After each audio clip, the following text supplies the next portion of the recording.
যারা আজকে নতুন তারা আমাদের রেকর্ড ক্লাসগুলো কিন্তু অবশ্যই বাসায় দেখবেন। ঠিক আছে? না কিন্তু আপনি অ্যাকাউন্টিং এর কিছুই বুঝবেন না। ঠিক আছে?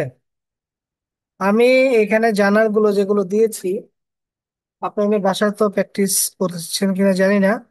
এখানে আমি এই যে এইগুলো করতে হবে আপনাদের, হ্যাঁ, পরীক্ষায়। ভাইয়া, একটা কথা ছিল। বলেন।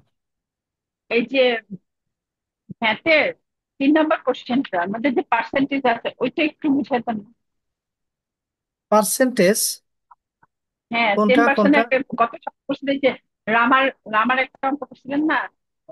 এটা কোথায় কোথায় এটা? আগের শিটে? এটাও তো, হ্যাঁ, আগে থেকে ওই যে তিন জার্নালে। নম্বর অঙ্ক, আগের শীটের 3 নম্বর অঙ্ক। 3 নম্বর। হ্যাঁ হ্যাঁ, আগে থেকে 3 নম্বর। ভাইয়া আমার মনে হয় আপনার মতো করে আপনি ক্লাস শেষ করার পরে আমরা হ্যাঁ, ইয়া আমরা করলাম। ক্লাসটা শেষ করি আগে, হ্যাঁ। রাইট, মানে এটাই হবে, কারণ তখন দেখা যাবে প্রবলেম সলভই করতে হবে এখানে। যাক, আমি এখানে জার্নাল এন্ট্রি গুলো দিয়েছি, হ্যাঁ। এই যে দেখেন, এটা একটু আপনাদের একটু নতুন হবে যে আহ, এই ভাই যে, পেজটা একটু বড় করেন। ঠিক আছে এবার? হ্যাঁ হ্যাঁ, ঠিক আছে, থ্যাংক ইউ। দেখেন, এরকম যদি থাকে যে একটা ব্যবসা স্টার্ট করা হয়েছে, cash, accounts receivable, accounts payable, inventory, furniture, capital, এইভাবে যদি থাকে যে একটা ব্যবসা শুরু করা হয়েছে এই অ্যাসেট এবং লাইবিলিটি গুলো নিয়ে, তখন আমরা জানি যে কোনো একটা ব্যবসা যদি আপনার শুরু করে, তখন আমরা সেটা কি লিখি? কাস্টমার ক্যাপিটাল দেয়, তাই না? এই যে ক্যাপিটাল আছে কত এখানে, 3,60,000 টাকা। তাহলে আমরা কি করব? অ্যাসেট গুলোকে ডেবিট করব, যেমন ক্যাশ। আমরা জানি সকল প্রকার অ্যাসেট কি ডেবিট। ক্যাশ, তারপর হচ্ছে অ্যাকাউন্টস রিসিভেবল, তারপর হচ্ছে ইনভেন্টরি, মানে মজুত পণ্য, ফার্নিচার, এগুলো হবে ডেবিট। আর এই যে ক্যাপিটাল আর হচ্ছে অ্যাকাউন্টস পেয়েবল, এই দুটো হবে credit. Accounts payable, accounts payable আর হচ্ছে ক্যাপিটাল, এই দুটো হবে ক্রেডিট। ঠিক আছে? মানে এই অ্যাসেট এবং লাইবিলিটির ব্যবসাটা শুরু করছে। আর সবসময় মনে রাখবেন, ডেবিট এবং ক্রেডিটের অ্যামাউন্ট কিন্তু হবে কি, সমান হবে, অলওয়েজ সমান হবে। এখানে যে জায়গাগুলো দিয়েছি সবই মোটামুটি আপনার কি বলে যে ইজি আছে। তো এইগুলো আপনার একটু দেখে নিন, হ্যাঁ। আমি আর এখানে গেলাম না, আমরা তো আজকে ই করবো, টেবুলার অ্যানালাইসিস করবো। So আমি মনে করি এই জার্নাল এন্ট্রি গুলো অলরেডি আমরা অনেকটা অনেক শুরু থেকেই কিন্তু আমরা এটা বুঝাচ্ছি, হ্যাঁ। আপনাদের জাস্ট এটা প্র্যাকটিস করতে হবে, আমি অ্যান্সার গুলো কিন্তু দিয়ে দিছি, ভাই প্রচুর প্র্যাকটিস। Adjusting entry. হ্যাঁ, অ্যাডজাস্টিং এন্ট্রিটা আমরা একটু দেখবো। দেখেন এখানে এই শীটের একবারে লাস্টে এই ইয়েটা আছে। ঠিক আছে? এটা যদিও আগের শীটে ছিল না, এটা আমি অ্যাড করে দিছি, হ্যাঁ, ক্লাস নেওয়ার আগে। এটা কি নতুন অ্যাড করেছেন? এটা নতুন অ্যাড করেছি, হ্যাঁ। এই যে এইটুকু, এই টেবিলটা শুধু। ও, আপনারা চাইলে ছবি তুলে আচ্ছা, নিতে পারেন, একটু বা বড় ওই না ভাই? লাস্টের পেজটা পিন দিয়ে দিতে পারেন, হ্যাঁ, লাস্টের পেজে আমি এটা দিয়ে দিচ্ছি। অ্যাডজাস্টিং এন্ট্রিটা একটু বলেন। হ্যাঁ, এই যে এটা অ্যাডজাস্টিং এর জন্য এটা লাগবে। এই যে বিষয় দেখেন, আমরা বলেছিলাম যে অ্যাডজাস্টিং এন্ট্রি আমরা কেন করি। ঠিক আছে? আমরা কেন করি অ্যাডজাস্টিং এন্ট্রি? কারণ কোন একটা পার্টিকুলার অ্যাকাউন্টিং পিরিয়ডে যদি কোনো লেনদেন আপনার বকেয়া থাকে বা অগ্রিম থাকে, ঠিক আছে, তখন এগুলাকে ম্যাচিং প্রিন্সিপাল অথবা আপনার কি বলে যে এক্রুয়াল বেসিসের মাধ্যমে আমাদের এটা অ্যাডজাস্টমেন্ট এন্ট্রি দিতে হয়। যেমন ধরেন 2024, 2024 ধরেন 2024, এই 2024-এ হচ্ছে 12 মাস। এই 12 মাসে যত স্যালারি, যত ইনকাম, যত এক্সপেন্স, এই সবগুলো কিন্তু নিষ্পত্তি হয়ে যাওয়ার কথা এই 2024-এর ডিসেম্বর মাসে। ঠিক আছে? 2024-এর ডিসেম্বর মাসে এটা শেষ হয়ে যাওয়ার কথা। কিন্তু কিছু কিছু লেনদেন এই 2024-এ নিষ্পত্তি হয় না। কিভাবে নিষ্পত্তি হয় না? ধরেন স্যালারি বকেয়া আছে, স্যালারি, স্যালারি অফ ডিসেম্বর, ডিসেম্বরের স্যালারি 2025-এর জানুয়ারি পর্যন্ত পরিশোধ করা হয় নাই। ঠিক আছে, তার মানে এই 2024-এ এমপ্লয়ীদের স্যালারি বাকি ছিল, ডিসেম্বরের স্যালারিটা, যেটা এই 2024-এ ডিসেম্বরেও আদায় হয় নাই, 2025-এ পঁচিশে এসে পড়ছে, তাও আদায় হয় নাই। সো এই লেনদেনটা কিন্তু 2024-এ নিষ্পত্তি হইল না। ঠিক আছে, এখন আমরা বলতে পারি যে নিষ্পত্তি হয় নাই। তো যেহেতু নিষ্পত্তি হয় নাই, 2025-এ আইসা এটা নিষ্পত্তি হবে, তো 2024-এ আমি এটা কেন রেকর্ড করব? আমি রেকর্ড করব কেন? কারণ এক্রুয়াল বেসিস অফ অ্যাকাউন্টিং বলছে যে যেই যেই তারিখের বা যেই সময়ের বা যেই বছরের খরচ এবং আয় হবে, অর্জিত হবে, তোমাকে সেই খরচ, সেই পার্টিকুলার মাসে অথবা পার্টিকুলার বছরে ওই খরচটাকে দেখাইতে হবে। ধরেন জানুয়ারি মাসে, সরি, এটা এর আগে ছিল জুলাই মাস, জুলাই মাসে আপনার একটা ঘর ভাড়া বাকি ছিল, আপনি আগস্টে এসে সেই ঘর ভাড়ার টাকাটা দিলেন।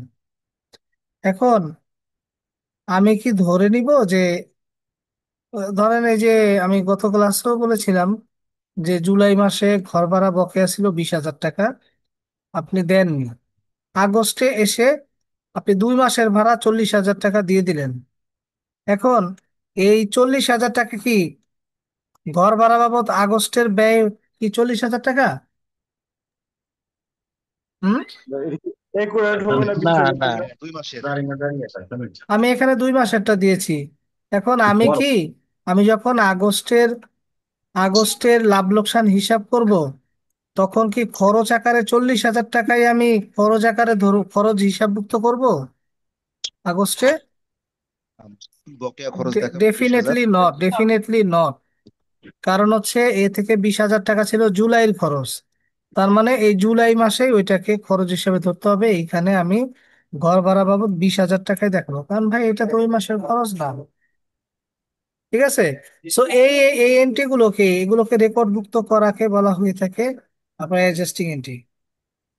ঠিক আছে, অ্যাডজাস্ট করা মানে সমন্বয় করা। তো purpose of adjusting entry, adjusting এন্ট্রির কি উদ্দেশ্য কি? উদ্দেশ্য হচ্ছে to record revenue earned but not received. Revenue মানে আয় অর্জিত হয়েছে কিন্তু এখনো আমি টাকাটা পাইনি, সেটা লিপিবদ্ধ করা। আমার খরচ, খরচ আমি খরচ হয়েছে আমার, কিন্তু আমি এখনো টাকা পরিশোধ করি নাই, সেটাকে বলা হয় এক্রুড এক্সপেন্স। আর যদি আমার আয় হয় কিন্তু আমি টাকা পাই নাই, সেটাকে বলা হয় accrued revenue. To allocate prepaid expenses or unearned revenue to the correct correct period, মানে যেই, to allocate prepaid expense or unearned revenue. Prepaid expense মানে কি আর আনআর্নড রেভিনিউ মানে কি বলেন তো একজন? প্রিপেইড হচ্ছে অ্যাডভান্স এক্সপেন্স করে ফেলেছি, হ্যাঁ, অ্যাডভান্স দিয়েছি। আর আনআর্ন হচ্ছে যেটা এখনো অর্জিত, মানে আর্ন হয়েছে বাট এখনো আমরা অ্যাকাউন্টে শো করিনি। এটা কি আনআর্নড রেভিনিউ? কি আসলে এটা আপনার ওইটা ঠিক আছে, মানে প্রিপেইড ইনকাম এক্সপেন্স হয়নি, বলা ইনকাম আছে। হয়নি, মানে ইনকামে দেখিয়েছি, ইনকাম হয়নি। অলরেডি কালেকশন হয়ে গেছে না বাট নন হিসেবে আসছে আনান মানে অফলোড হ্যাঁ, হয়। সার্ভিস দিয়েছি কিন্তু আমার রেভিনিউটা আমি এখনো পাইনি। না না, এটা না, ওটা তো পার্মানেন্ট এক্রুড ইনকাম, রেভিনিউ। অগ্রিম আয় ভাইয়া এটা। অগ্রিম আয়, এক্স্যাক্টলি, মানে দেখা যায় অ্যাডভান্স রিসিপ্ট। বাড়িওয়ালাকে 2 মাসের ভাড়া অগ্রিম দিয়ে দিছেন, ঠিক না? জি জি বা আপনি ধরেন বাড়িওয়ালা, আপনার হিসাব তো আপনি অগ্রিম নিয়ে নিছেন আগে টাকা, স্যালারি অগ্রিম নেই না আমরা অফিস থেকে অনেক সময়, নেই? জি জি। তখন স্যালারি থেকে কাটে, কিন্তু তার মানে এটা একটা কি দায়। দায় দায় এটা। ঠিক আছে, আর প্রিপেইড এক্সপেন্স, খরচ হয় নাই কিন্তু অগ্রিম দিয়ে দিছি, ঘর ভাড়া 2 মাসের অগ্রিম দিয়ে দিছি, এটা একটা সম্পদ। হ্যাঁ এটা অ্যাসেট। এটা খরচের অগ্রিম, হ্যাঁ, এটা একটা asset। To adjust depreciation or amortisation of long term asset. Long term asset কোনগুলো? লং টার্ম অ্যাসেট বা ফিক্সড Fixed asset, অ্যাসেট কি কি বলেন তো? fixed asset, land and building, land building, হ্যাঁ, ফার্নিচার, ফার্নিচার, মেশিন। মেশিনারিজ, তাই না? জি machineries, আর কি আছে? ডেলিভারি ভ্যান, তাই না? ডেলিভারি ভ্যান, ভেহিকেল, ঠিক আছে। এগুলো হচ্ছে লং টার্ম অ্যাসেট, কারণ এগুলো আমরা কি লং টার্মে ইউজ করতে পারি, মাল্টিপল ইয়ারে, তাই না? অনেক বছর এটা ব্যবহার করতে পারি, এই জন্য এটাকে বলা হয় লং টার্ম অ্যাসেট। এই লং টার্ম অ্যাসেট, ধরেন একটা মেশিন, এই মেশিন দিয়ে আপনি পণ্য প্রস্তুত করেন, উৎপাদন করেন। মেশিনটা কিনছেন 20,000 টাকা দিয়ে। এই মেশিনটার এই মেশিনটা প্রতি বছর, ধরেন ইয়ার 1, ইয়ার 2, এই মেশিনটা 1 বছর পরে কি 20,000 টাকা থাকবে, ভ্যালু থাকবে? জি না ভাইয়া, 20,000 ডিপ্রিসিয়েশন। টাকা থেকে এটার ভ্যালুটা কমে যাবে না? জি তো ফিক্সড অ্যাসেটের ভ্যালু কমে যাওয়াকে বলা হয় ডেপ্রিসিয়েশন। জি জি বুঝছেন? জি লিখে ভাইয়া। রাখেন, আপনার যখন এগুলো করবেন খাতায় কিছু লিখবেন, হ্যাঁ। এই ফিক্সড অ্যাসেটের মানে লং টার্ম অ্যাসেটের ভ্যালু যদি কমে যায়, মানে ওভার দা ইয়ার ভ্যালু কমতে থাকবে এগুলোর। যেমন আজকে একটা গাড়ি কিনেছি, এটা কি সেকেন্ড হ্যান্ড গাড়ি হিসাবে দিনে দিনে এটার রিসেল ভ্যালু কমতে থাকবে না? জি ডেফিনেটলি কমবে, তাই না? তো লং টার্ম অ্যাসেটের ভ্যালু, কারণ কি, কারণ কেন ভ্যালু কমে? কারণ আপনি ইউজ করছেন আর ওটার ক্ষয় হচ্ছে, তাই না? জি জি আমি ইউজ করতেছি, আমার ক্ষয় হচ্ছে। যদিও এটা একটা নন ক্যাশ ট্রানজেকশন। এটা কি কোনো ক্যাশ ট্রানজেকশন? মানে এটা হচ্ছে নন ক্যাশ ট্রানজেকশন, তাই না? নন ক্যাশ, ক্যাশ জি ট্রানজেকশন জি। কোনগুলো, যে আমার টাকা যায় আসে এটা, হ্যাঁ, কিন্তু বুঝতে নন ক্যাশ পারছি। ট্রানজেকশন কি? এটা হচ্ছে ডেপ্রিসিয়েশন। ডেপ্রিসিয়েশনকে বলা হয় কি, নন ক্যাশ ট্রানজেকশন, মানে এখানে ক্যাশ টাকা জড়িত না, এটা ভ্যালু কমে যায়, ঠিক আছে। জি সো এই ধরেন একটা কিনলেন 20,000 টাকা দিয়ে, এক একটা জিনিসের তো একটা এক্সপেক্টেড লাইফ স্প্যান আছে, তাই না? তাই না? ধরেন এটা 5 বছর মেয়াদ, 5 বছর আপনি চালাইতে পারবেন। তো প্রতি বছর আমার কত টাকা ভ্যালু কমে যাবে? কত কমবে? 40,000 টাকা করে এই অ্যাসেটের ভ্যালু কমে যাবে, ঠিক আছে। বুঝতে পারছেন? একটা মেশিনের ডেপ্রিসিয়েশন বের করার রুল হচ্ছে, ওই যে ইয়ার ধরে ভাইয়া ডেপ্রিসিয়েশনটা দিই না, যে হয়তো 5 বছর কিংবা 2 বছরে হ্যাঁ, একটা একটা ডেপ্রিসিয়েশন, পার্সেন্ট।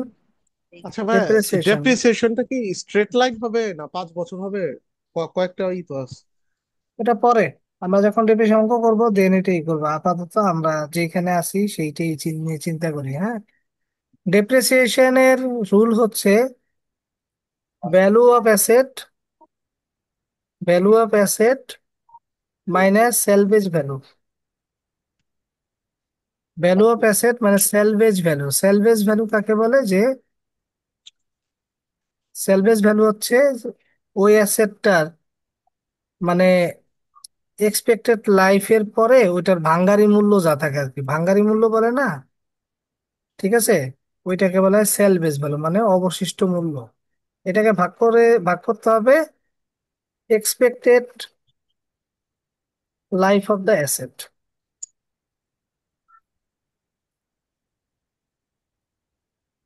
ঠিক আছে। তো ডিপ্রিসিয়েশন সূত্র কি? ভ্যালু অফ অ্যাসেট মানে সেলভেজ value divide expected life of the asset.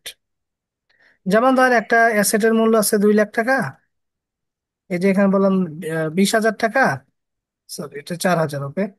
20,000 টাকা, তার এক্সপেক্টেড লাইফ হচ্ছে 5 বছর, মানে এই অ্যাসেটটা আমি 5 বছর পর্যন্ত ইউজ করতে পারবো। 5 বছর পরে এটার ভ্যালু থাকতেও পারে, নাও থাকতে পারে। ভ্যালু যদি থাকে তাহলে সেলভেজ ভ্যালুতে আমি ওই ভ্যালুটা লিখে দিব, ধরেন যে 5 বছর পরে এটার অবশিষ্ট মূল্য বা একটা ভাঙ্গারি মূল্য থাকবে 5,000 টাকা। আর যদি সেলভেজ ভ্যালু জিরো হয়, মানে কোনো ভ্যালুই থাকবে না ওই অ্যাসেটটা, তখন এখানে হবে জিরো। ওইটাকে ভাগ দিতে হবে expected life span of the asset, মানে 5 বছর 5 দিয়ে। তাহলে আমার প্রতি বছরে, যেহেতু আমরা অ্যাকাউন্টিং ইয়ার করি বাৎসরিক, প্রতি বছর আমাদের ডিপ্রিসিয়েশনের অ্যামাউন্ট বের হয়ে যাবে। এনিওয়ে, আমরা যখন ডিপ্রিসিয়েশন অঙ্ক করাবো দেন এটা আমরা সলভ করব। বাট আমরা ডিপ্রিসিয়েশন অঙ্ক আরো পরে করাবো, কারণ আমাদের ফাইন্যান্সিয়াল স্টেটমেন্ট আমরা চাচ্ছি ওইটা আমরা শুরু করব আগে। দেখেন এখন এখানে আমরা এই যে অ্যাডজাস্টমেন্ট এর কাজই হচ্ছে যে আপনি বাকি অগ্রিম এইগুলোকে আপনার অ্যাডজাস্ট করা। এক কথায় বলতে, যে কোনো ট্রানজাকশনের বাকি অগ্রিম, হ্যাঁ, এইগুলোকে অ্যাডজাস্ট করা। ঠিক আছে? যদি কোনো জিনিসের বকেয়া থাকে, ভালো মতো বুঝবেন, যদি কোনো জিনিস বকেয়া থাকে তাহলে ওইটার সাথে যোগ হবে। যেমন বেতন বকেয়া, তাহলে বেতনের সাথে যোগ হবে এটা। ঠিক আছে? আর আরেকটা জিনিস মনে রাখেন, খরচ বকেয়া আয় নাকি দায় বলেন তো? দায়। ভোটকে দায়। খরচ বকেয়া, এটা দায় খরচ ভাইয়া। খরচ কি, খরচ কি, আয় না ব্যয় ব্যয়। নাকি খরচ? খরচ। খরচ হচ্ছে কি ব্যয়। সকল প্রকার ব্যয় ডেবিট না? হুম। আর খরচ যদি বকেয়া হয়, মানে এক্রুট, খরচ যদি বকেয়া হয় তাহলে এটা কি দায় না সম্পদ? এটা দায় ভাইয়া। অবশ্যই দায়ী খরচ হবে। তো, হ্যাঁ। সম্পদ সম্পদ। সম্পদ। কেন? কিভাবে সম্পদ এটা? দায় দায়। দায় কেন বলেন তো? কারণ দায় হচ্ছে তোমাকে দিতেই হবে, আমার কাছে পাও না। রাইট। তাহলে খরচ বকেয়া হচ্ছে দায়। দায়, সকল প্রকার দায় কি ক্রেডিট। ক্রেডিট। ক্রেডিট। খরচ অগ্রিম, খরচ যদি অগ্রিম থাকে মানে অ্যাডভান্স সম্পদ। বা ডেবিট হয়ে প্রিপেইড। যায় একদম। অ্যাডভান্স হুম। বা প্রিপেইড, ঠিক আছে, অ্যাডভান্স বা প্রিপেইড বলে। খরচ যদি আমি অগ্রিম দেই, অগ্রিম খরচ কি অ্যাসেট ডেবিট। সম্পদ। ঠিক আছে, সম্পদ অলওয়েজ অগ্রিম ডেবিট। খরচ অ্যাসেট। Asset debit. ডেবিট। তারপরে আয়ের দিক দিয়ে আমরা দেখি, আয় কি, আয় কি ডেবিট না ক্রেডিট? সকল প্রকার রেভিনিউ বা আয়। আয় ডেবিট। ক্রেডিট। ক্রেডিট। আয় ডেবিট না? I credit. আয় ক্রেডিট, হ্যাঁ। ডেবিট যারা বলছেন তাদের জন্য সমবেদনা। আর আয় যদি বকেয়া হয় তাহলে এটা কি সম্পদ। অ্যাসেট সম্পদ হবে। না দায়? অ্যাসেট। অ্যাসেট। আয় মানে আয় আয় ডেবিট। আয় বকেয়া হচ্ছে অ্যাসেট, অ্যাসেট। ডেবিট হবে। আর অর্থাৎ আয় ডেবিট। যদি অগ্রিম, অগ্রিম আয় কি, অগ্রিম আয় আপনি অগ্রিম আই লাইবিলিটি। অগ্রিম আয় লাইবিলিটি। লাইবিলিটি লাইবিলিটি, মানে হ্যাঁ এটা রাইট, ক্রেডিট। ক্রেডিট। ডেবিট। যেমন অগ্রিম আয় বলতে আপনি ধরেন বেতন অ্যাডভান্স নেন না, ওইটা আপনি চিন্তা করেন, হ্যাঁ, বেতন অ্যাডভান্স। আর খরচ বকেয়া খরচ অগ্রিম চিন্তা করেন যে বাসা ভাড়া 2 মাসের অগ্রিম দিয়ে দিছেন বাড়িওয়ালাকে। আর খরচ বকেয়া চিন্তা করেন যে বাড়িওয়ালা আপনার কাছে ভাড়া পাবে এখনো। লাইবিলিটিস। ঠিক আছে? লাইবিলিটি। এই যে এখানে আপনাদের ওই জিনিসগুলো আমি এখানে দিয়ে দিছি, অ্যাকাউন্টস রিসিভেবল, হ্যাঁ। দেখেন আমরা এখান থেকে দেখি, হ্যাঁ, এই যে এই এইখান থেকে দেখি, এক্রুট রেভিনিউ মানে রেভিনিউ বকেয়া আছে, আয় অর্জিত হয়েছে কিন্তু এখনো নগদ পাওয়া যায়নি। শোনেন, আমি কিন্তু কিছু কিছু বাংলা ইউজ করছি, হ্যাঁ, আপনাদের বোঝার জন্য, ঠিক আছে না? ঠিক ইংলিশ আছে। কিন্তু সবসময় বুঝতে পারবেন না, হ্যাঁ। ঠিক ভাই আছে। অনেক ভালো করছেন এটা আমাদের জন্য। হ্যাঁ, বাংলাটা ইউজ করছি কারণ আপনি শিখেন। আপনি মাতৃভাষার মাধ্যমে যত শিখতে পারবেন, ইংলিশ ভাষায় তত ভালো বুঝতে পারবেন। এই জন্য আমি বাংলিশ করে দিছি লেকচার শিট গুলো, বুঝছেন? এটা Thank কি you. দিয়ে দিচ্ছেন দিয়া? এটা আজকে পাবো এটা দিয়ে? এইটা আগের শিটেই, জাস্ট এই লেসটা খালি একটু অ্যাড করছি, বুঝছেন? হ্যাঁ, ও ভালো আচ্ছা। হয়েছে এটা বাংলিশ করাতে। ঠিক আছে, আয় অর্জিত হয়েছে কিন্তু এখনো নগদ আমি পাইনি, আমি তো পাবো। তাহলে তাহলে এটা আমার অ্যাসেট, সম্পদ। অ্যাসেট। ঠিক আছে? তাহলে এটা যেমন ধরেন আপনি ব্যাংক ডিপোজিট 5,000 টাকা সুদ অর্জিত হয়েছে কিন্তু ব্যাংক দেয়নি, এটা আমার একটা অ্যাসেট। আপনি ইয়ের কথা চিন্তা করেন, একটু রেভিনিউ আপনি এই সেল করেছেন, টাকা পাননি। তারপরে এক্রুড এক্সপেন্স মানে আমার খরচ বকেয়া আছে, খরচ হয়ে গেছে কিন্তু এখনো নগদ দেওয়া হয়নি, তাহলে এটা কি হবে? Liability. Liability. Liability. Prepaid expense or advance expense, এটা কি? সম্পদ। Unearned revenue or advance revenue or defer revenue, ঠিক আছে, এগুলো সব কি? লাইবিলিটি। আমার আয় হয় না, আয়ের হওয়ার আগে আমি কি করেছি? নিয়ে নিছি টাকা। আউটস্ট্যান্ডিং এক্সপেন্স, ওই একই কথা, ওই যে এই যে এটার সমান, এটা অন্য ভাবেও থাকে, এই কথাও থাকে, হ্যাঁ। আউটস্ট্যান্ডিং এক্সপেন্স, আউটস্ট্যান্ডিং মানে হচ্ছে বকেয়া। ভাইয়া মানে এক রুট না লিখে কি আউটস্ট্যান্ডিং ও লিখতে পারে? এ, হ্যাঁ হ্যাঁ, আপনাকে কনফিউজ করার জন্য লিখতে পারে। ও আচ্ছা। অ্যাডভান্স ইনকাম, এই যে এটার মতো, এই যে আনআর্নড রেভিনিউ এটার মতো, ঠিক আছে, এইভাবেও থাকে। ইনকাম, আয় অর্জিত হয়নি কিন্তু আগেই টাকা নিয়ে নিছেন, তাহলে এটা দায়। বাড়িওয়ালা 3 মাসের ভাড়া 30,000 টাকা অগ্রিম পেলেন, তখন আপনি আর কি নিজে বাড়িওয়ালার ভূমিকা পালন করবেন, ঠিক আছে। তবে এটা কিন্তু ইম্পর্টেন্ট যে আপনি কার ভূমিকা নিয়ে অঙ্ক করতেছেন, হ্যাঁ। আপনি কে সেটা কিন্তু আগে নিজেকে আগে প্লেস করতে হবে ওইখানে। So, আমাদের এখানে এক্রুড রেভিনিউ, এখানে এক্রুড রেভিনিউ একটা উদাহরণ দেখি। ইউ কমপ্লিটেড 2,000 টাকা কনসাল্টিং, কনসাল্টিং প্রজেক্ট March 28। মার্চে আপনি কনসাল্টিং দিছেন একটা লোককে, কিন্তু এখনো কি পান নাই? এপ্রিল মাস হয়ে গেছে কিন্তু এখনো সেই লোক আপনাকে টাকা দেয় নাই, তার মানে আপনার রেভিনিউ বকেয়া আছে। তাহলে accounts receivable debit, revenue credit, বুঝছেন না? জি। বোঝা গেছে? হুম। এক্রুড এক্সপেন্স, খরচ বকেয়া। Your employee work last week of June but won't be paid until July 5। June মাসে আপনার এমপ্লয়ি কাজ করেছে, মানে আপনি মজুরি দেন নাই এখনো, তাহলে এটা আমার কি? মজুরি বকেয়া, তাই না? মজুরি এক্সপেন্স ডেবিট, আর হচ্ছে মজুরি আচ্ছা, এই প্রদেয় ক্রেডিট। এই এন্ট্রিটা জুনের লিপিবদ্ধ দেখাইতে হবে না? হ্যাঁ, জুনে দেখাইতে হবে, কারণ আমার তো মানে জুনে যেই তারিখ, যেই মাসে আপনার ট্রানজেকশন হবে, আপনাকে ওই মাসের আয় ব্যয় হিসাবে সেটা গণ্য করতে হবে। এটাকে বলে ম্যাচিং প্রিন্সিপাল, ম্যাচিং করতে হবে। ও, কারণ এখানে তো জুলাই 5 হুম, তারিখ দেখাচ্ছে এই জন্য আর কি। হ্যাঁ হ্যাঁ, জুলাই চলে গেছে কিন্তু আদায় হয় নাই, তার মানে কি? July 5 তারিখ হয়েছে, এখনো টাকা টাকা আপনি পরিশোধ করেন নাই, তার মানে জুনে দেনই নাই। তো এটা জুনের এন্ট্রিতে দেখাইতে হবে, জুনের টিপ। জুনের এন্ট্রিতে দেখাতে হবে, জুনের শেষ মাসে দেখাতে হবে, ঠিক আছে। Deferred revenue, a customer pays you 6,000 টাকা on December 5 for service you will provide over the first quarter of the next year, ঠিক আছে। এ কাস্টমার পেইস ইউ, একজন কাস্টমার আপনাকে 6,000 টাকা ডিসেম্বরের 15 তারিখে দিয়ে দিছে। যেই সার্ভিসটা আপনার দেওয়ার কথা কি? First quarter. পরের বছরের, পরের বছরের প্রথম কোয়ার্টারে, তাহলে অগ্রিম আয়, ক্যাশ টাকা রিসিভ হুম। করছেন, এবং আয়টা অগ্রিম আয় হচ্ছে ক্রেডিট।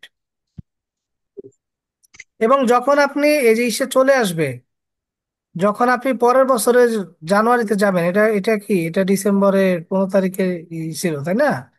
তো হ্যাঁ, নেক্সট ইয়ার যখন আসবে, ধরেন এটা দুই হাজার জানুয়ারি। চব্বিশ ছিল, এটা 2024-এর ডিসেম্বর শেষ হয়ে গেল, হ্যাঁ। হ্যাঁ, তাহলে যখন আপনি নেক্সট ইয়ারে যাবেন, নেক্সট ইয়ারে যদি এটা আয় হয়, তখন এন্ট্রিটা কি করতে হবে? রিভার্স এন্ট্রি করতে হবে, ঠিক আছে। তখন এটা তো আপনার জানুয়ারি মাসে আয় হয়ে যাবে, তাই না? As you earn portion of this revenue, হ্যাঁ, পরের বছরে কি হবে? তখন এই আনআর্নড রেভিনিউটা করে দিতে হবে ডেবিট, তাহলে আর ভাই এটা ছয় রেভিনিউ হাজার আর ক্রেডিট। এখানে 2,000 হলো কেন? কারণ 2,000 তো হয়েছে, আর্ন হয়েছে। আমরা এখানে এখানে সরি, এখানে 2,000 লিখে দেন, হ্যাঁ। নেক্সট ইয়ার এই যে এই পোর্শন 2,000 টাকা, আমরা ধরে নিই 2,000 টাকা আয় হয়েছে, হ্যাঁ। ও এটা আচ্ছা আচ্ছা, একটু ধরে লিখে নেবো। দেন এখানে। হ্যাঁ, 2,000 টাকা আয় হয়েছে। ভাইয়া তাহলে আপনি যে শীটটা দিবেন ওটাতে একটু কারেকশন করে ওকে, দিবেন। একটু কারেকশন করে দেবেন, হ্যাঁ। ঠিক আছে, আমি একটু কারেকশন করে দেবো না এটা। দেখি আমি এখানে কারেকশন করে দিচ্ছি। এটা কোথায় ছিল এটা? এই সাত আমাদের 7 নাম্বার পেজে। 7 নম্বর পেজ, হ্যাঁ। এই যে এখানে না, as you earn portion of this revenue 2000 টাকা আমি লিখে দিলাম এখানে, হ্যাঁ, 2000 টাকা নেক্সট ইয়ার। ওকে, লিখে দিলাম এখানে। এটা 6,000 হবে না 2,000 হবে? 2000, 2000। যদি 6000 হয় 6000 দিবেন। 6,000 তো দাও উপরে, এই জন্য হ্যাঁ, উপরে 6,000 দাও, না মানে এটা তো বকেয়া। উপরে হয় নাই, হ্যাঁ। যদি 6000 হয় তাহলে 6000ই আসবে, 2000 এখানে অ্যামাউন্ট উল্লেখ থাকবে, ঠিক আছে, কত আচ্ছা টাকা আচ্ছা আপনাকে আপনার আয় হয়েছে। আচ্ছা আচ্ছা আচ্ছা। ওকে, কারণ ফার্স্ট তো কোয়ার্টার বলছে না, ও এখানে 2000 টাকা না বললেও হবে, কারণ আপনাকে বলছে কি ফার্স্ট কোয়ার্টারে, মানে কোয়ার্টার মানে কি, আপনি 3 দিয়ে ভাগ করছেন 3 মাস। 6,000 কে। হ্যাঁ, 6000কে 3 দিয়ে ভাগ দিলে 2000 হয়, মানে প্রথম কোয়ার্টারে আয় হয়েছে। তাহলে কি ভাই আমরা কি 3টা মাসই দেখাবো, জানুয়ারি ফেব্রুয়ারি মার্চ, নাকি জি, শুধু জি, একটা মাস? জি। না, প্রথমে যেহেতু জানুয়ারি মাসে আপনি আসছেন, আপনি জানুয়ারি মাসে খরচ দেখাইবেন। আবার যখন ফেব্রুয়ারি মাসের অ্যাকাউন্টিং করবেন তখন ফেব্রুয়ারি মাসে দেখাইবেন, ঠিক আছে। প্রিপেইড এক্সপেন্স যদি থাকে তাহলে prepaid insurance debit, cash credit, হ্যাঁ, যখন এটা ইন্স্যুরেন্স, যখন আপনার অ্যাকচুয়াল খরচে চলে আসবে, হ্যাঁ, তখন আপনি ইন্স্যুরেন্স এক্সপেন্স ডেবিট করতে হবে আর প্রিপেইড ইন্স্যুরেন্স ক্রেডিট করতে হবে, কারণ আপনি অগ্রিম এটা পরিশোধ করছেন, হ্যাঁ। কিন্তু যখন আপনার নভেম্বর মাস চলে আসবে তখন আপনার অ্যাকচুয়ালি ইন্স্যুরেন্স এক্সপেন্স ওই মাসের জন্য দেখাইতে হবে, হ্যাঁ। এটা আমরা ধরে নিচ্ছি মান্থ এন্ড। আচ্ছা শোনেন, ইন্স্যুরেন্স কিন্তু 1 বছরের জন্য হয়, আমরা জানি না, জানি, যে কোনো ইন্স্যুরেন্স 12 মাসের জন্য করে। তাহলে এখানে আচ্ছা আচ্ছা। বলছে যে 12,000 টাকা 1 বছরের জন্য একটা ইন্স্যুরেন্স করা হয়েছে, ঠিক আছে। এটা কি বছরের শুরুতে? বছরের শুরুতেই সব টাকা দিয়ে দিছে, প্রিমিয়াম। আচ্ছা, মানে তাহলে প্রতি মাসে 1,000। প্রিপেড ইন্স্যুরেন্স 12,000, আর হ্যাঁ ক্যাশ, ক্যাশ হচ্ছে ক্রেডিট 12,000 নভেম্বরের হ্যাঁ 2025-এ। হ্যাঁ। তো নভেম্বরের 2030 যখন আসবে, তার মানে এখন 1 মাসের আপনাকে ইন্স্যুরেন্স আপনাকে এক্সপেন্স আকারে দেখাইতে হবে। তাহলে ওইটা অ্যাডজাস্ট করে। ইন্স্যুরেন্স এক্সপেন্স ডেবিট 1,000 টাকা, আর প্রিপেইড ইন্স্যুরেন্স ক্রেডিট করতে হবে, কারণ যেটা 12,000 টাকা প্রিপেইড ইন্স্যুরেন্স সম্পদ ছিল, সেই সম্পদ এই ক্রেডিট করাতে এটা কি হয়ে গেল, 1,000 অটোমেটিক মাইনাস হয়ে গেল, হ্যাঁ, তখন 11,000 টাকা 11 মাসের জন্য ব্যালেন্স হয়ে গেল, ঠিক আছে। ভাইয়া এটা বুঝি না, আর একটু বলেন এটা। কে বুঝছেন এটা? জি ভাই, বলবো বুঝতে আরেকবার বলো, পারছি। আমরা বুঝিনি। আচ্ছা, আমি আবার বলতেছি, ইন্স্যুরেন্স করছেন 1 বছরের জন্য 12,000 টাকা, হ্যাঁ, হুম, লেখা আছে না ইয়ার লং, জি, নভেম্বরের এক নভেম্বর থেকে তারিখে শুরু হয়েছে। নভেম্বর 1 তারিখ থেকে শুরু হয়েছে। তাহলে আচ্ছা, আপনি ইন্স্যুরেন্স প্রিমিয়াম দিছেন, প্রিপেড ইন্স্যুরেন্স ডেবিট আর ক্যাশ ক্রেডিট, মানে অ্যাডভান্স ইন্স্যুরেন্সের টাকা দিছি আমরা। তো হ্যাঁ। যখন নভেম্বর মাস শেষ হয়ে যাবে তখন তো আপনার 1 মাস কাভারেজ হয়ে গেল হয়ে গেছে। ইন্স্যুরেন্সের, তাই না? জি, ওইটা ওই 1 মাস কি আর অ্যাডভান্স আকারে থাকবে? ধরেন আপনি বাড়িওয়ালাকে 3 মাসের অ্যাডভান্স দিছেন, জানুয়ারি ফেব্রুয়ারি মার্চ। তো জানুয়ারির 30 তারিখে আপনি ধরেন 30,000 টাকা দিচ্ছেন তাকে। তো জানুয়ারি 1 তারিখে লিখছেন 30,000 টাকা আমি অগ্রিম দিছি। তো জানুয়ারি 30 তারিখ হয়ে গেলে তখন ভাড়া দিতে হবে না? এখন ওই হ্যাঁ। ভাড়ার এক্সপেন্সটা, এখন তো আর 30,000 টাকা আপনার সম্পদ ব্যালেন্স থাকবে না, 10,000, 10,000 টাকা মাইনাস হবে না এখন, হুম। একচুয়াল জি, একচুয়াল খরচ হয়ে যাবে, কারণ যা মাস শেষে 3 মাসের অগ্রিমের মধ্যে 1 মাস অগ্রিম এক্সপায়ার হয়ে যাবে, তাই না? জি, হ্যাঁ। এক্সপায়ার হয়ে যাবে না? হ্যাঁ, এক মাসের চলে যাবে। আপনাকে ধরেন মোবাইলের ওয়ারেন্টি দিচ্ছে 12 মাসের। তো 1 মাস যখন অতিক্রান্ত হবে তখন আর কয় মাসের অগ্রিম ওয়ারেন্টি আছে আপনার? 11 মাস। 11 মাসের। আবার 1 মাস শেষ হলে তখন কি হবে? 10 আবার মাস। আবার 10 মাস। 10 মাস, এবার ব্যালেন্স কমতে থাকবে। তো যখন আপনি নভেম্বর মাসে 1 তারিখে এসে আপনি 12 মাসের দিছেন, তো 30 তারিখ যখন হয়ে যাবে, মাস শেষ হয়ে যাবে, তখন তো আর এই 1 মাস এক্সপায়ার হয়ে গেছে, তাই না? তখন আপনার অ্যাকচুয়াল এক্সপেন্স হয়েছে ইন্স্যুরেন্স এক্সপেন্স 1 মাস ডেবিট, আর প্রিপেইড ইন্স্যুরেন্স ক্রেডিট, কারণ ওই সম্পদ তো ডেবিট, সেটা এখন এক্সপায়ার করে গেছে, এই জন্য ক্রেডিট হয়েছে 1,000 টাকা দিয়ে 1 মাসের। বুঝছেন এবার, নাকি এখনো ক্লিয়ার হয় নাই? হয় না ক্লিয়ার এখনো?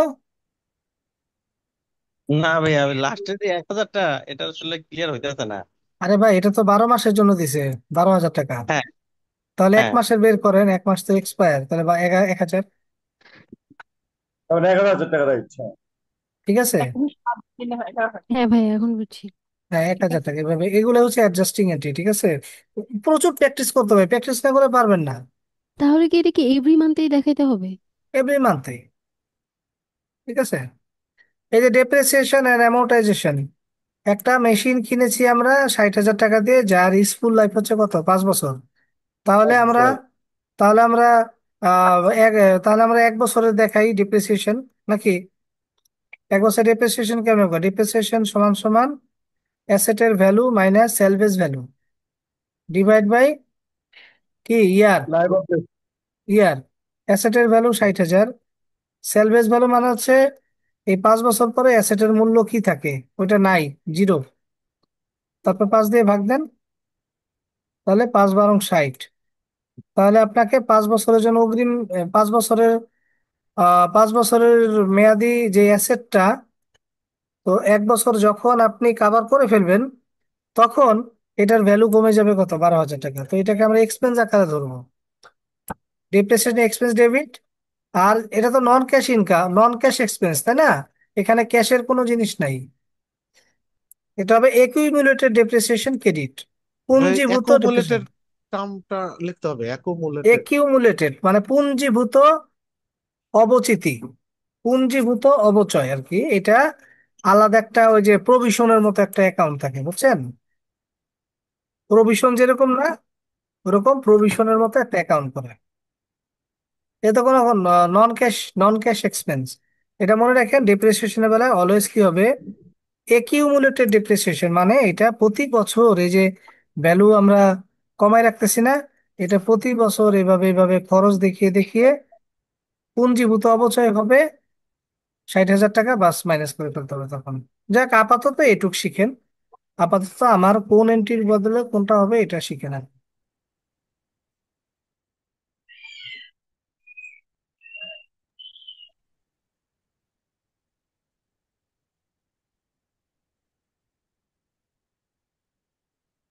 আচ্ছা দেখেন, আমরা এখন একটা সলভ করি, হ্যাঁ। আহ এখানে বলছে যে একটা মিস্টার রহমানের 31শে ডিসেম্বর 2020 তারিখে নিম্নোক্ত এক্সপ্লানেশন গুলো দিয়ে একটা অ্যাডজাস্টিং এন্ট্রি করার জন্য।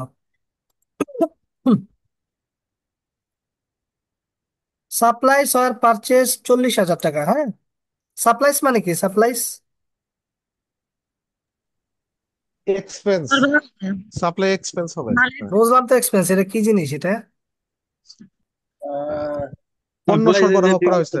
ছোটখাটো জিনিসগুলা, সাপ্লাইস একটা সম্পদ, খুচরা সম্পদ, ঠিক আছে। স্টেশনারি ছোটখাটো সম্পদ যেগুলা। ছোটখাটো সম্পদ যেমন আপনার এই যে, এই আপনার স্কেল, তারপরে আছে আপনার এই যে কি বলে মনোহারি, বিভিন্ন, মনোহারি। হ্যাঁ, মণিহারি সামগ্রী। ঠিক আছে। যেমন আপনার এই যে খাতা কলম পেন্সিল, এই জিনিসগুলো, বুঝছেন? খাতা কলম পেন্সিল টিস্যু পেপার, তারপর হচ্ছে যে এই কি বলে প্রিন্টার, আমরা প্রিন্টের কাগজ দেই না? হ্যাঁ। ব্যাপার। হ্যাঁ, মোট স্টেশনারি যত আইটেম স্টেশনারি এগুলো। যত আইটেম তাকে এক কথায় বলে সাপ্লাই। তো এই সাপ্লাইস এক্সপেন্স দেখেন আপনি, আপনাদের এই যে কমন সার্ভিস ডিভিশন একসাথে কিন্তু কিনে নিয়ে আসে, তাই না? জি। ঠিক আছে। জি এগুলো জি। কিন্তু স্টোরে থাকে, স্টোর রুমে থাকে না এগুলো? তো জি স্টোর রুমে ধরেন 1 লাখ টাকার সাপ্লাইস কেনা হয়েছে, তো এখন ওইখান থেকে নিয়ে নিয়েই তো ব্যয় হয়, ঠিক না? জি। ধরেন স্টেশনারিতে আপনি রাখছেন কত, যে 5,000 টাকার সাপ্লাই রাখছেন, হ্যাঁ। এখানে আছে, সবকিছু আছে, কলম আছে, তারপর আপনার এই ruler, printer, ruler, printer machine, এই যে স্টেপলার। যে স্টেপলার স্টেপলার এগুলো আছে, ক্যালকুলেটর এগুলো আছে। তো এটা আমার একটা অ্যাসেট, ঠিক আছে। এটা এগুলো আসলে হচ্ছে একবারে অ্যাসেট। দেখাই না, আর প্রত্যেক মাসে মাসে খরচ দেখাই আর কি অ্যাসেট, আমরা। তাই না? এটা একটা অ্যাসেট। এখন এই অ্যাসেটটা প্রতি মাসে মাসে আমাদের খরচ দেখাইতে হয়। ঠিক আছে, যেমন এই মাসে খরচ গেছে কত, ধরেন এই মাসে খরচ গেছে 2,000 টাকা। তাহলে এটাকে আমার সাপ্লাই এক্সপেন্স আকারে দেখাতে হবে, ঠিক আছে। যেটা খরচ যাবে সেটা দেখাতে হবে সাপ্লাইস এক্সপেন্স। বোঝা গেছে? ভালো মতো বুঝেন, 2,000 টাকা এক্সপেন্স হয়েছে। জি, তাহলে আমার এই যে স্টোর রুম এখন সাপ্লাই আছে কত? আপনি নিয়ে নিয়ে খরচ করছেন, এখন আছে কত? 3,000। 3,000 টাকার সাপ্লাই আছে স্টোরে, তাই না? তাহলে আমার জি, অ্যাসেটে আছে 3,000। তাহলে যখন আপনার সাপ্লাই এক্সপেন্স হবে, তখন সাপ্লাই এক্সপেন্স কে করতে হবে ডেবিট। আর যেহেতু অ্যাসেট কমে গেছে, অ্যাসেট কমে গেলে কি হয়, ডেবিট না ক্রেডিট হয়? ক্রেডিট। ক্রেডিট অ্যাসেট হয়, ক্রেডিট। ক্রেডিট। অ্যাসেট কমে গেলে ক্রেডিট। তাহলে কি ক্রেডিট। কমে গেল? সাপ্লাই কমে গেল, তাই না? সাপ্লাইস অ্যাকাউন্ট ক্রেডিট, আর সাপ্লাইস অ্যাকাউন্ট ক্রেডিট। ঠিক আছে, বুঝতে পারছেন? জি ভাইয়া। ভাইয়া এখানে সাপ্লাইজ দেখিয়েছেন, আপনি ডেবিট করছেন 25,000 টাকা। হুম। না, আমি ওইটা ওইটা পরে দেখাচ্ছি, একটা মিনিট। এখন বিষয়টা হচ্ছে যে এই এটা এটা আমরা এন্ট্রিটা আগে দেখি, হ্যাঁ? তারপর আপনার ক্লিয়ার হবেন, এইটুকু বুঝেন আগে।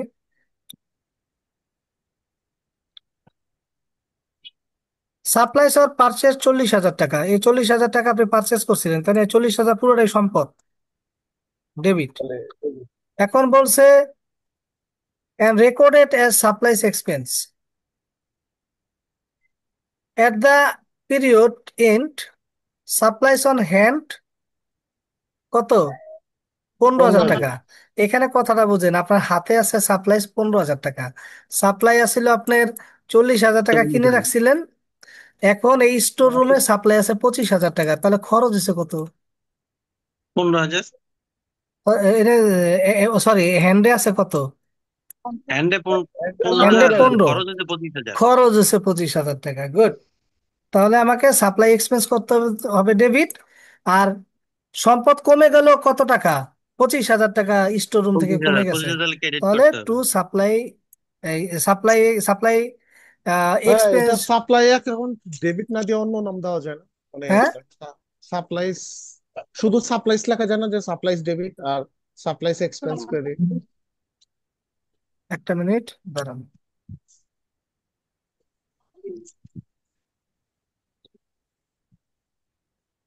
এখানে এখানে আমাদের একটু ইয়ে হয়েছে, একটু রিভার্স হয়ে গেছে, হ্যাঁ? হ্যাঁ, এটা হ্যাঁ, সাপ্লাই এক্সপেন্স হবে ডেবিট, হ্যাঁ। আর সাপ্লাইস সাপ্লাই এখন এক্সপেন্স ডেবিট, আর সাপ্লাইস অ্যাকাউন্ট ক্রেডিট হবে এটা। ঠিক আছে, 25,000 টাকা দিয়ে একটু ভুল হয়েছে, হ্যাঁ? লেখার সময় মানে একটু ভুল হয়ে গেছে। এটা আমি একটু, নাকি এটা একটু কারেকশন করে দিচ্ছি, হ্যাঁ? এখনই করে ফেলেন, একটা হ্যাঁ। এখনই করে ফেলতেছি। শীটটা আমি করার পরে পরে আবার রিভিশন দেই নেই। এখানে আমার রিভার্স হবে এন্ট্রিটা, হ্যাঁ?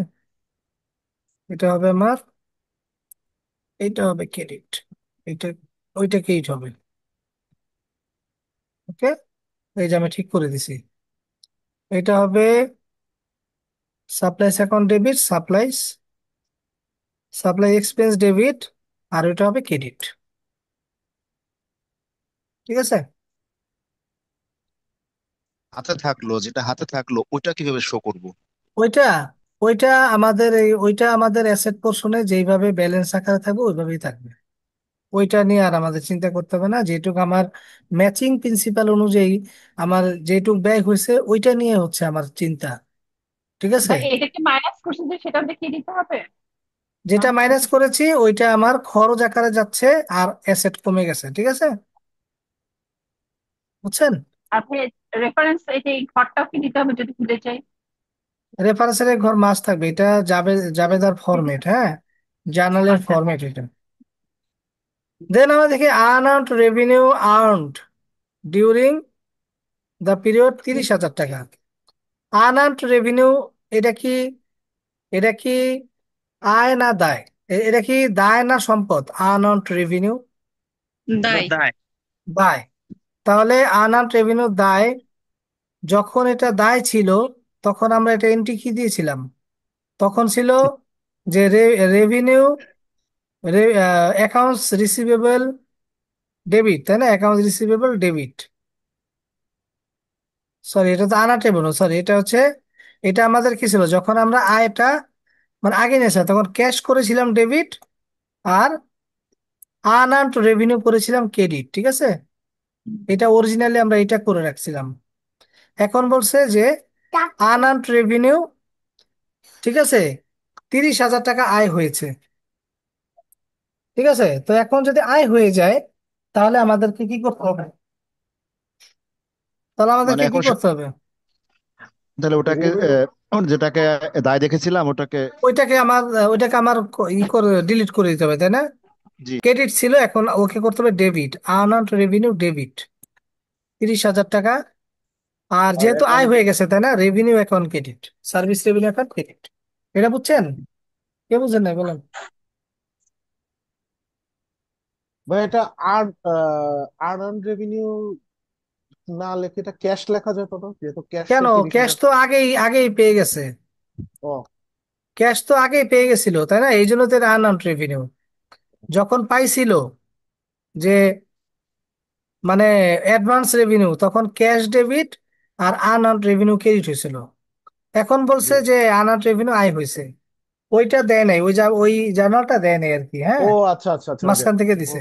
তো বুঝছি। যখন আমাকে মাঝখান থেকে দেয় তখন আমি কি করব, আনআর্নড রেভিনিউ, যে এটা আমার ই ছিল, দায় ছিল না, এটাকে আমি ভ্যানিশ করে দিলাম, ডেবিট করে, ঠিক আছে। আর সার্ভিস রেভিনিউ করে দিলাম ক্রেডিট, কারণ এখন আমার এটা আয় হয়েছে। ঠিক আছে, ধরেন আমি আমি স্যালারি স্যালারি অ্যাডভান্স নিয়ে নিছিলাম, ঠিক আছে, অ্যাডভান্স নিয়ে নিছি জানুয়ারি ফেব্রুয়ারি মাস, ধরেন এটা জুলাই মাস, আগস্ট মাস, আমি সেপ্টেম্বর মাসে স্যালারি অগ্রিম নিয়ে নিছি। ওটাতে এখন আমার আয় হয় নাই, এটা আমার দায়, এখন কোম্পানিতে আমার সার্ভিস দিয়ে ওইটা আয় করতে হবে। আর যদি না দেই ফেরত দিতে হবে কোম্পানিকে। তাহলে যখন আমি এই সেপ্টেম্বর মাসটা যখন আমি কাজ করব, তখন আমার ওইটা আয় আয় পরিণত হয়ে যাবে। হ্যাঁ। তো দায়টা আমার সার্ভিস ডিলিট হয়ে যাবে, হ্যাঁ। বলেন। সার্ভিস রেভিনিউটাকে এখানে আয় নাকি আমার দায় সৃষ্টি হয়েছে? সার্ভিস দায় রেভিনিউ হচ্ছে আয় সৃষ্টি হয়েছে এখানে। আগে তো আয় আয় হওয়ার আগে আমি নিয়ে নিছিলাম, তাই না? না, তাই আমি আয় তো আয় ভাই, না। হ্যাঁ, বলেন। আয় তো আবার এখানে দায়, কারণ এটা এক সময় আমাদেরকে কোম্পানির কাছে দায় মালিককে ফেরত দিতে হবে এই দায়টা, আয়টা। কিন্তু কি, কেন? যখন আপনি ওই পিরিয়ডে যখন আপনি কাজ করে ফেলবেন তখন তার ফেরত দেওয়া থাকবে না, আপনি তো সার্ভিস দিয়েই দিলেন। জি। সার্ভিস তো দিয়েই দিলেন তখন। ঠিক আছে, যখন আপনি স্যালারিটা নিয়েছেন তখন এটা ছিল আপনার দায়, অগ্রিম নিয়েছেন, আগামী মাসের বেতন এই মাসে অগ্রিম নিয়ে নিয়েছেন। যখন আগামী মাস পার হয়ে যাবে তখন কি ওইটা দায় থাকবে? ওই দায় তো ভ্যানিশ হয়ে যাবে তখন। জি ভাইয়া। ঠিক আছে, তো সেইটাই আনআর্নড রেভিনিউ এখন আয়ে পরিণত হয়েছে। এখন আনআর্নড রেভিনিউ যেটা দায় ছিল ওইটা ডেবিট করে ভ্যানিশ করে দিলাম। আর এই যেহেতু আমার একটা আয় হয়ে গেছে, এখন এটাকে রেভিনিউ অ্যাকাউন্টে আমি ট্রান্সফার করে দিলাম, কারণ আয় না হওয়া পর্যন্ত এটাকে আমি আয় আকারে দেখাতে পারিনি আগে। এখন যেহেতু আমার এই মাসে সার্ভিস দিয়ে দিছি, এখন এটাকে আমি আয় আকারে দেখাতে পারবো। ঠিক আছে, দেন আমার 3 নাম্বারটা দেখি। Purchase purchase order receipt from customer এত টাকা, but goods are not supply till date. এটা কোনো লেনদেন হবে না, কারণ এখনো কোনো ট্রানজেকশন হয় না এটা। এমপ্লয়ি স্যালারি 40,000 টাকা ওয়ার নট পেইড এট ইয়ার ইন্ড। ঠিক আছে, এমপ্লয়ীদের বেতন 40,000 টাকা এখনো পরিশোধ করা হয়নি, তাহলে এটা কি আছে? এটা কি খরচ বকেয়া, তাই না? তাহলে কি হবে? Salary expense debit, salary payable account credit. ঠিক আছে, বুঝছেন? Salaries expense debit, salaries payable account credit. Equipment costing 2,20,000 টাকা, রেসিডুয়াল ভ্যালু হচ্ছে 20,000 টাকা। এই যে রেসিডুয়াল ভ্যালু আছে। এস্টিমেটেড ইউজফুল লাইফ 20,000 টাকা, তাহলে এখন আমাকে ডেপ্রিসিয়েশন চার্জ করতে হবে। সো ডেপ্রিসিয়েশন সমান সমান, এই যে আপনাদের এখানে কিন্তু ডেপ্রিসিয়েশন অঙ্ক শেখা হয়ে যাচ্ছে। ঠিক আছে, অ্যাসেটের value minus value divide by useful life. ঠিক আছে, তাহলে অ্যাসেটের ভ্যালু আছে 2,20,000, সেলভেজ ভ্যালু হচ্ছে 20,000 টাকা, ডিভাইড বাই এটা কত, 20 বছর দিয়ে ভাগ, তাহলে আমার 1 বছরে বের হবে। এই 2 লাখকে আমি যদি 20 দিয়ে ভাগ দিই কত হবে? তাহলে 10,000 বের হবে নাকি? 10,000 না? তাহলে 10,000কে করতে হবে depreciation expense debit, accumulated depreciation credit. বোঝা গেছে? যারা জি নতুন ভাইয়া। আছেন, যারা জি নতুন বুঝতে আছেন, এটাই মানে প্রথম অ্যাকুমুলেটেড ক্লাস। হচ্ছে এটা রিজার্ভ, জাস্ট সঞ্চিতির মতো রিজার্ভ, আর কি। হ্যাঁ সঞ্চিত মাত্রাটা রিজার্ভ রাখা হয়। তাহলে আমরা এই অ্যাসেট থেকে অ্যাডজাস্ট করব কি at the end of year? End of year adjust করবো, জাবেদা তো অ্যাডজাস্ট করা হয় না। জি। এটা যখন আপনি অঙ্ক করবেন, ব্যালেন্স শিট করবেন, ইনকাম স্টেটমেন্ট করবেন, তখন এগুলো করতে হয় ফাইন্যান্সিয়াল। সুমন সুমন ভাই, জি। পরীক্ষাতে কি জার্নাল আর অ্যাডজাস্টেড জার্নাল দুইটা অঙ্ক আসবে? না, আসতে একটার পারে, মধ্যেই আসতে পারে। একটার মধ্যেই থাকতে যদি দুইটাতে কত মার্কস থাকবে? 12 করে থাকে আর কি, 10-12 করে থাকে। মানে 24, দুইটা যদি 10 হ্যাঁ করে দিলে কিন্তু 20 মার্কস কিন্তু থাকবে। অ্যাডজাস্টিং এন্ট্রিটা নাও থাকতে পারে, কিন্তু অ্যাডজাস্টিং এন্ট্রি হচ্ছে কি অপরিহার্য আপনার অঙ্ক করার জন্য। ঠিক আছে। মানে ভাই এর সঙ্গে অ্যাডজাস্টিং। থিওরি থাকে, অ্যাডজাস্টের নিজস্ব থিওরি হ্যাঁ থাকে? হ্যাঁ, থিওরি থিওরি থিওরি, ডেফিনেটলি থাকে। অঙ্ক থিওরি থাকে, ডেফিনেটলি থিওরি থাকে। থাকে। এই যে থিওরি আছে, তো এই যে আমি থিওরি দিয়ে দিছি, হ্যাঁ। আহ, এই যে অ্যাডজাস্টিং এন্ট্রির আগে থিওরি আছে না, আমার থিওরি তো দিয়ে দিছে আগেই। ঠিক আছে।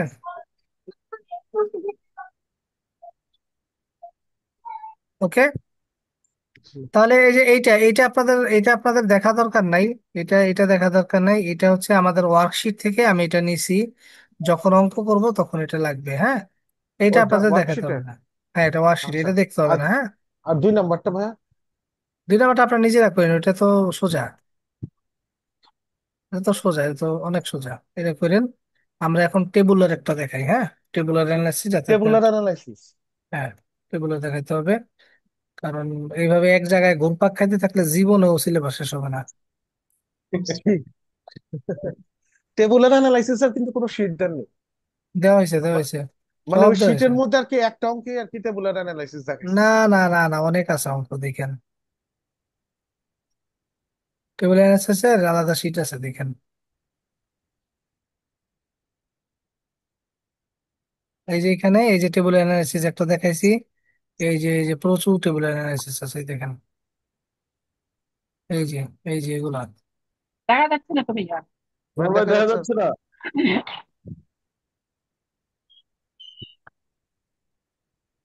এই যে এগুলা, এই শিটটা। ঠিক আছে। জি। 37 পেজের, হ্যাঁ, প্রতিটা অঙ্কে টেবুলার অ্যানালাইসিস দেখাইছে, বাট হ্যাঁ, আলোচনা করা হয়নি। একবার করছিলাম, দেখেন। জার্নাল করার পরে আপনাদেরকে টেবুলার করতে হবে, ঠিক আছে। হ্যাঁ। তো জার্নাল তো অলরেডি আমরা পারি। হ্যাঁ, টেবুলারটা এখন আমরা কিভাবে স্টার্ট? টেবুলারে আমরা কিভাবে দেখাবো এগুলো? টেবুলার মানে হচ্ছে জাস্ট এই যে ইকুয়েশন, যেটা এ সমান সমান এল প্লাস ও ই, অ্যাসেট সমান সমান লাইবিলিটি প্লাস ওনার ইকুইটি, এইটা প্রমাণ করতে হবে। ঠিক আছে, মানে অ্যাসেট এবং লাইবিলিটি সমান হবে। হুম, মানে অ্যাকাউন্টিং ইকুয়েশন এটা। অ্যাকাউন্টিং ইকুয়েশন হচ্ছে ব্যালেন্স শিট ইকুয়েশন। এখানে কিন্তু দেখেন, অ্যাসেট আসছে, লাইবিলিটি আসছে, আর ওনার ইকুইটি আসছে, কোনো কিন্তু আয় আর ব্যয় আসে নাই। হ্যাঁ, রেভিনিউ এন্ড এক্সপেন্স আসে নাই, আসছে? রেভিনিউ আর এক্সপেন্স কি আসছে এখানে? না। আসে নাই। আপনাদেরকে একটা জিনিস বলি, রেভিনিউ হইলে আমার ওনার ইকুইটি বাড়বে, আর এক্সপেন্স হলে আমার ওনার ইকুইটি কমবে। মানে রেভিনিউ গুলা ওনার ইকুইটির সাথে যোগ হয়, আর এক্সপেন্স গুলো ওনার ইকুইটি থেকে বিয়োগ হয়। বুঝতে তাই পারছেন? রেভিনিউ আরেকবার যদি বলেন। হয়, যদি হ্যাঁ। আয় হয়, আয় হইলে আমার মূলধন বাড়বে, আর যদি ব্যয় হয় আমার মূলধন কমবে। বুঝছেন? ভাইয়া এখানে একটা কথা আছে, এই মূলধনের মধ্যে তো শুধু মালিকের প্রশ্নই থাকে না। যদি এটা লিমিটেড কোম্পানি থাকে এখানে তো, সরি, মানে মালিকের প্রশ্ন ছাড়াও তো কিছু ক্যাপিটাল থাকে। তো আমরা সবকিছু যে ওনার সিকিউরিটিকে দেখাচ্ছি, না, এই যে এই যে এই ইম্প্যাক্ট। যে এই যে দায়, এই যে লাইবিলিটি। লাইবিলিটি হচ্ছে বাইরের বাইরের লোকদের। এই যে অ্যাসেট যেগুলো, আমি যেই অ্যাসেট গুলো নিয়ে ব্যবসা করতেছি, এই ব্যবসার ফান্ডিং হচ্ছে মালিকের অংশ থেকে এবং এক্সটার্নাল ডেট থেকে। ঠিক আছে, এখানে তো আমি দেখাই দিলাম। আর ইকুইটিতে আসবে সব হচ্ছে মালিকের অংশ যেগুলো, হ্যাঁ। তো এখানে মালিকের অংশতে কি থাকে? একটা net profit, net profit retain earnings আকারে থাকে, হ্যাঁ, রিটেইন আর্নিংস। যাই হোক, ওটা আমরা পরে দেখবো। তো আপনি এখানে শুধু একটা জিনিস শিখে রাখেন, যে যদি আমার ইনকাম হয়, ধরেন আপনি একটা ব্যবসা করতে গেলেন, 100 টাকা নিয়ে ব্যবসা করলেন, ব্যবসায় 10 টাকা লাভ হইলো। এখন আপনার ক্যাপিটাল বেড়ে 100 থেকে 110 টাকা হয়ে যাবে না? ভাই একটু হ্যাঁ। বড় করে দেন। হবে। জি। আর কত বড় করবো? আর বড় করলে 2টা লাইন দেখা যাবে মাত্র। বুঝছেন? এই যে আপনাদের স্ক্রিনটা টান দিলে বড় হবে, মানে যদি মোবাইলে দেখেন তাহলে ই করলে কিন্তু বড় হবে, আঙুল দিয়ে ইয়ে করলে বড় হবে। হ্যাঁ, ঠিক তো আছে। এই যে এই ধরেন আপনি 100 টাকা নিয়ে ব্যবসা করলেন, 10 টাকা লাভ হলো আপনার ব্যবসায়, তাহলে মালিকের ইকুইটি বাড়বে না? 110 টাকা হয়ে যাবে না? এখন আপনি বলবেন না যে এই ব্যবসায় আমার 110 টাকা আছে, কারণ ওই টাকাটা যেটা আয় হয়েছে ওইটা আমি উঠে নেই নেই, ব্যবসায় আবার ইনভেস্টমেন্ট করছি। আর যদি 100 টাকা নিয়ে ব্যবসা করেন, 10 টাকা যদি লস হয়, তাহলে এই ব্যবসায় আপনার কয় টাকা আছে? আপনার 90 টাকা। 90 টাকা আছে। তাহলে এখান থেকে আমরা বুঝতে পারতেছি না, আয় হলে মূলধন বাড়ে আর ব্যয় হলে মূলধন কমে। বোঝা গেছে? জি জি ভাই। জি। হ্যাঁ, হ্যাঁ, বুঝা এখন গেছে। এখন ইকুয়েশনে আমাদের দেখতে হবে। আমরা জানি অ্যাসেট অনেক ধরনের আছে, তাই না? অনেক ধরনের অ্যাসেট আছে না? এখানে হ্যাঁ, আছে ক্যাশ আছে, ব্যাংক ব্যালেন্স অ্যাকাউন্ট, আছে, অ্যাকাউন্টস রিসিভেবল আছে, তাই না? গ্রিন তারপরে কার্ড। মজুদ ইনভেন্টরি আছে, তাই না? মজুদ পণ্য নেক্সট। আছে, মজুদ পণ্য আছে, ঠিক আছে, এগুলো আছে। হুম। তারপরে লাইবিলিটি অ্যান্ড ওনার সিকিউরিটিতে কি আছে? ওনার সিকিউরিটি তো একটাই থাকবে, ওইটা তো আর চেঞ্জ নাই। লাইবিলিটির মধ্যে আছে কি? লাইবিলিটির মধ্যে কি আছে? অ্যাকাউন্টস পেয়েবল আছে, তাই না? জি। অ্যাকাউন্টস পেয়েবল আছে, ব্যাংক তাই না? লোন। হ্যাঁ। অ্যাকাউন্টস পেয়েবল আছে, লোন আছে, তাই না? এগুলো আছে, ঠিক আছে। সো আমাদেরকে কিন্তু আগে ই করতে হবে যে টেবুলার অ্যানালাইসিসের শীটটা কয়টা ঘরে হবে সেইটা আগে আমাকে জানতে হবে। এই জন্য আমাকে আগে মনে মনে জাবেদা করতে হবে, হ্যাঁ, জার্নাল করতে হবে। যেমন আমি যদি এইটা যদি আমি এইটাই কি আমি সলভ করেছিলাম এখানে? হ্যাঁ, এটা সলভ হ্যাঁ। করেছিলাম। আচ্ছা যেমন দেখেন, ভাইয়া, আমরা কি জার্নাল ছাড়া তো টেবুলার অ্যানালাইসিস করতে পারবো না, তাই না? করতে পারবো। জানার আমার দরকার নাই তো, আমি জানার যেহেতু মনে মনে পারি, আমি আচ্ছা হচ্ছে এক্সাম স্ক্রিপ্টের এক জায়গায় আমি একটু মার্ক করে রাখবো, হ্যাঁ। আচ্ছা। যেমন আমি জার্নাল করতেছি না, এখন আমি এটা মনে মনে করছি আমার কয়টা এন্ট্রি হবে এখানে। জাস্ট খালি অ্যাকাউন্টে ইকুয়েশন করতে হবে এখানে, হ্যাঁ, এ সমান সমান এল প্লাস ও ই। আমরা দেখি অ্যাসেট লাইবিলিটি কি কি আছে কম্পোনেন্ট। বলছে ইনভেস্টেড 15,000 টাকা cash to start the agency. তাহলে এটা জার্নাল কি হয়? ক্যাশ ডেবিট আর ক্যাপিটাল ক্রেডিট, এটা হয় না নাকি? হুম। জি। জি। তাহলে এই অ্যাসেটে একটা আসবে ক্যাশ, আর ক্যাপিটালে তো আসবেই, ক্যাপিটালে একটা আসবে 600 টাকা cash for April office rent. Office rent account debit, cash credit, তাই না? ক্যাশ অলরেডি আছে, আর অফিস রেন্ট এটা একটা এক্সপেন্স, এটা এই মূলধন থেকে বাদ যাবে, এটার জন্য আলাদা করে কিছু দরকার নাই। পারচেজ অফিস ইকুইপমেন্ট 3,000 টাকা, তাহলে office equipment debit, cash credit, তাই না? ক্যাশ অলরেডি আছে, অ্যাসেট পোর্শনে অফিস ইকুইপমেন্ট আসবে। আমরা কাউন্ট করব এই অ্যাসেট লাইবিলিটি আন্ডারে কি কি আসে। ইনকাট 700 টাকা অ্যাডভার্টাইজিং কস্ট অন অ্যাকাউন্ট, মানে অ্যাডভার্টাইজিং কস্ট বকেয়া আছে, ঠিক আছে। তাহলে এটার জার্নাল কি হবে? অ্যাডভার্টাইজিং এক্সপেন্স অ্যাকাউন্ট ডেবিট, আর হচ্ছে ওনার অ্যাডভার্টাইজ, অ্যাকাউন্ট সিকিউরিটি। ক্রেডিট। ওনার আরেকটা আছে সিকিউরিটি ক্রেডিট। ওনার security credit. Advance payable. Account, account payable হবে। অ্যাকাউন্ট পেয়েবেল হবে এটা, ঠিক আছে। তো অ্যাকাউন্টস পেয়েবেল এই লাইবিলিটির পাশে আসবে, অ্যাকাউন্টস পেয়েবেল, ঠিক আছে। ওকে। পেইড 600 টাকা ফর অফিস সাপ্লাইজ, তাহলে office supplies debit, cash credit, cash already আছে, অফিস সাপ্লাইজ নামে আরেকটা অ্যাসেট এখানে একটা আসবে, বিক্রি করতে হবে। তিনটা আইটেম। আর্ন 11,000 টাকা ফর সার্ভিস রেন্ডার্ড, 3,000 টাকা ক্যাশ রিসিভড অ্যান্ড 8,000 টাকা বিল ধরাই দিছেন, ঠিক আছে। আপনি 11,000 টাকা সার্ভিস দিয়েছেন, সেখানে 3,000 টাকা ক্যাশ পাইছেন, তো ক্যাশে তো আমার আছেই। এখানে আমার অ্যাকাউন্টস রিসিভেবল আসবে একটা 8,000 টাকার, অ্যাকাউন্টস রিসিভেবল। কেন আসছে? কারণ এটা যদি আমরা জার্নাল করি, তাহলে হবে cash debit, accounts receivable debit, service revenue credit. ঠিক আছে, আমি দেখবো শুধু অ্যাসেট লাইবিলিটিতে আমার কয়টা ঘর হবে। উইথড্র কি 500 টাকা ক্যাশ ফর পার্সোনাল ইউজ, তাহলে এটা এটা উইথড্র ওনার করছে, সিকিউরিটি। Owner security right. থেকে মাইনাস হবে। Withdraw account debit, cash credit, cash তো অলরেডি আছে, আর দেওয়ার দরকার নেই। Paid the amount due for advertising expense, advertising expense account, এই অ্যাকাউন্ট পেয়েবল ডেবিট, আর অ্যাডভার্টাইজিং এক্সপেন্স ক্রেডিট, এর জন্য আলাদা করে কোনো অ্যাসেট লাইবিলিটি আসে নাই। পেইড এমপ্লয় স্যালারি 2200 টাকা ক্যাশ, তাহলে এটা এক্সপেন্স। এটা হচ্ছে এটা এটা কোনো অ্যাসেট অর্জিত হয় না, ইয়ে হয় না, এটা হচ্ছে রেভিনিউ, এটা হচ্ছে এটা হচ্ছে এক্সপেন্স। একটা কি এক্সপেন্স, ওইটা ওই যে ইসের সাথে এক্সপেন্স ইয়ে করতে হবে। Owner receipt, security. Receipt 4000 cash from customer previously billed, ওইটা আদায় হয়েছে। এখন আমরা দেখেন আমরা যে ঘর করব, কয়টা ঘর করবো এখানে। অ্যাসেটের পোর্শনে আমাদের কয়টা অ্যাসেট আসছে, cash, office equipment, supply, account receivable. আর লাইবিলিটি পোর্শনে আসছে অ্যাকাউন্টস পেয়েবেল, আর ওনার সিকিউরিটি, ওইখানে তো যোগ বিয়োগ হবে সবকিছু। তাহলে আমাদের ঘরটা দেখেন কিভাবে আমরা করব। এই যে এইভাবে ঘরটা করতে হবে, এটা দেখতে যতটা লেবরা সেবরা লাগতেছে আসলে অতটা না। দেখেন ভাইয়া চোখে সব হিজিবিজি হিজিবিজি দেখতেছি। ইজিবিজিটা এখনই সুন্দর হয়ে যাবে, দেখেন। মেকআপ করার আগে এরকমই লাগবে, তো মেকআপ করে দিই ঠিক লাগবে, দেখেন। কয়টা ঘর করতে হবে দেখেন। প্রথমে আপনি স্কেল দিয়ে এরকম একটা টান দিবেন, এরকম একটা টান দিবেন, এরকম একটা ঘর করবেন। নিচে কিন্তু পেন্সিল দিয়ে কিছু এই যে টান টুন এইভাবে আটকাবেন না, ঠিক আছে, ওইটা ওপেন রাখবেন। এখন আমরা অ্যাকাউন্টিং ইকুয়েশনে পড়ছি কি, অ্যাসেট সমান সমান লাইবিলিটি ওনার সিকিউরিটি, তাই না? তো অ্যাসেটে আমরা পাইছি কি কি, প্রথমত ডেটের একটা ঘর আছে, এটা পুরোটা টানবেন।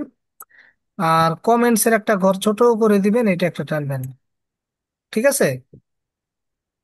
আর এটাকে একটা ভাগ করবেন, এটাকে এই যে একটা, এটা মোটা করবেন ঘরটা, হ্যাঁ এইভাবে করবেন, দেখেন। এখন আমার অ্যাসেট পোর্শন আছে কয়টা, এটা অ্যাসেট পোর্শন আছে কে, 1 2 3 4টা। তার মানে অ্যাসেটের ঘরটা হবে আমার একটু বড়, তাহলে আমি এইখান থেকে এটা ডিভাইড করে দিলাম 2 ভাগ, ঠিক আছে। তাহলে আমার এখানে অ্যাসেট, আমি এখানে লিখে দিলাম অ্যাসেট, আর এখানে লিখে দিলাম লাইবিলিটি অ্যান্ড ওনার সিকিউরিটি, ঠিক আছে। সো আমার এখানে অ্যাসেটের ঘরে 4টা ঘর আছে, আমি এইভাবে এইভাবে একটু বিন্দু বিন্দু করে 4টা ঘর করে দেবো। একটা, দুইটা, তিনটা, 4টা। এটা হবে ক্যাশ, এটা হবে অ্যাকাউন্টস রিসিভেবল, এটা হবে অফিস সাপ্লাইস, এটা হবে অফিস ইকুইপমেন্ট। এই 4টা অ্যাসেট আমরা পাইছি। আর লাইবিলিটি এবং ওনার সিকিউরিটি আমরা, ওনার সিকিউরিটি তো মনে করেন যে সবসময় একই থাকবে, ওনার সিকিউরিটি এটার মধ্যে অন্য কিছু নাই। লাইবিলিটি শুধু কয়টা ঘর হয় সেটা আমার দেখার বিষয়, এখানে একটাই পাইছি আমরা, অ্যাকাউন্টস পেয়েবল, ঠিক আছে। এইভাবে ঘরটা করে দিতে হবে, এখানে ডেট, আর এখানে কমেন্ট। কি পারবেন, ঘর রাখতে পারবেন? আচ্ছা ভাইয়া, এখানে আপনার শিটে, হ্যালো, হুম। এখানে আপনি অল্টারনেট একটা মেথড দেখেছিলেন এরপরের অঙ্কে, যে কমেন্টস না দিয়ে আমি ওনার্স ইকুইটির পাশে এক্সপেন্স প্লাস করি, ওটা আর ওইটা যে এটা পরে, ওইটা পরে রেভিনিউ প্লাস আর এক্সপেন্স মাইনাস, ওইভাবে করলে হবে না? হবে, কিন্তু যে যেটা পছন্দ করে সেভাবে দেখাতে মানে পারে, হ্যাঁ। ওটা করলে আর কি বুঝতে ক্লিয়ার হয় যে ওনার হ্যাঁ করেন, সিকিউরিটি ওইভাবে থেকে করেন, বাট আমরা এইভাবে একবার দেখাই, হ্যাঁ। একই রেভিনিউ হ্যাঁ, জিনিস। প্লাস আর কমেন্টস, এক্সপেন্স। কমেন্টসটা কি দিতেই হবে? না, কমেন্টস ওটাতে লাগবে না। কমেন্টস ম্যান্ডেটরি না, এইখানেও এইটাতে? যে কমেন্টস ম্যান্ডেটরি না। আচ্ছা, আপনার আমার কাছে সুবিধা, আপনার সুবিধার জন্য আপনি দিতে পারেন, যেমন ইনিশিয়াল ইনভেস্টমেন্ট, ওই যে জার্নাল গুলো আছে না, জার্নাল গুলো এখানে শর্টকাট করে আপনি নোট ডাউন করে মুছে দিতে পারেন, হ্যাঁ, তাতে আপনার সুবিধা হবে। যেমন দেখেন এখানে প্রথমে কি করছে, ইনভেস্টেড 15,000 টাকা cash to start the agency, এটা জার্নাল কি হয়, ক্যাশ ডেবিট, আর কি হয়, ক্যাপিটাল ক্রেডিট, তাই না? এটা হবে হবে। জার্নাল, এটা হবে না? জি। তাহলে জি। ক্যাশ ডেবিট মানে কি, ক্যাশ পোর্শনে বাড়বে টাকা, তাই না? টাকা আসছে, তাহলে ক্যাশে এই যে আমি 15,000 টাকা লিখলাম প্লাস দিয়ে, আর ক্যাপিটালে দিলাম 15,000 টাকা। প্রত্যেকটা আইটেম দুই জায়গায় যাবে, মনে রাখবেন। আপনার জার্নাল যেরকম হবে সেরকম করে দুই জায়গায় যাবে, ঠিক আছে। জার্নালে ক্যাশ এবং ক্যাপিটালে ইম্প্যাক্ট করছে। তারপরে পেইড 600 টাকা ক্যাশ ফর অফিস রেন্ট। তাহলে অফিস রেন্ট 600 টাকা দিছেন, তাহলে রেন্ট এক্সপেন্স ডেবিট আর ক্যাশ ক্রেডিট। তাহলে ক্যাশে আমি 600 টাকা মাইনাস করলাম, এই যে। আর আমি বলছি না সকল প্রকার এক্সপেন্স কি হবে, ক্যাপিটালে মাইনাস হবে, এই যে ওনার্স ক্যাপিটালে মাইনাস হচ্ছে, ঠিক আছে। ওকে। দুই দিকে মিলতে হবে, -600 না, না, দুই দিকে ওই জার্নাল যেরকম আসবে ওইভাবে দিতে হবে। কারণ এখানে তো আপনি বললাম না যে সকল প্রকার এক্সপেন্স ক্যাপিটাল থেকে মাইনাস হবে, সকল প্রকার আয় ক্যাপিটালের সাথে প্লাস হবে, ঠিক আছে। পারচেসড অফিস ইকুইপমেন্ট 3,000 টাকা ক্যাশ।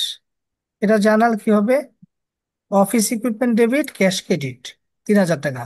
তাহলে অফিস ইকুইপমেন্ট এই যে আমি 3,000 টাকা লিখলাম ডেবিট, আর ক্যাশ টাকা চলে গেল এই জন্য মাইনাস। আবার আমরা দেখি ইনকার 700 টাকা অ্যাডভার্টাইজিং কস্ট অন অ্যাকাউন্ট, মানে আমি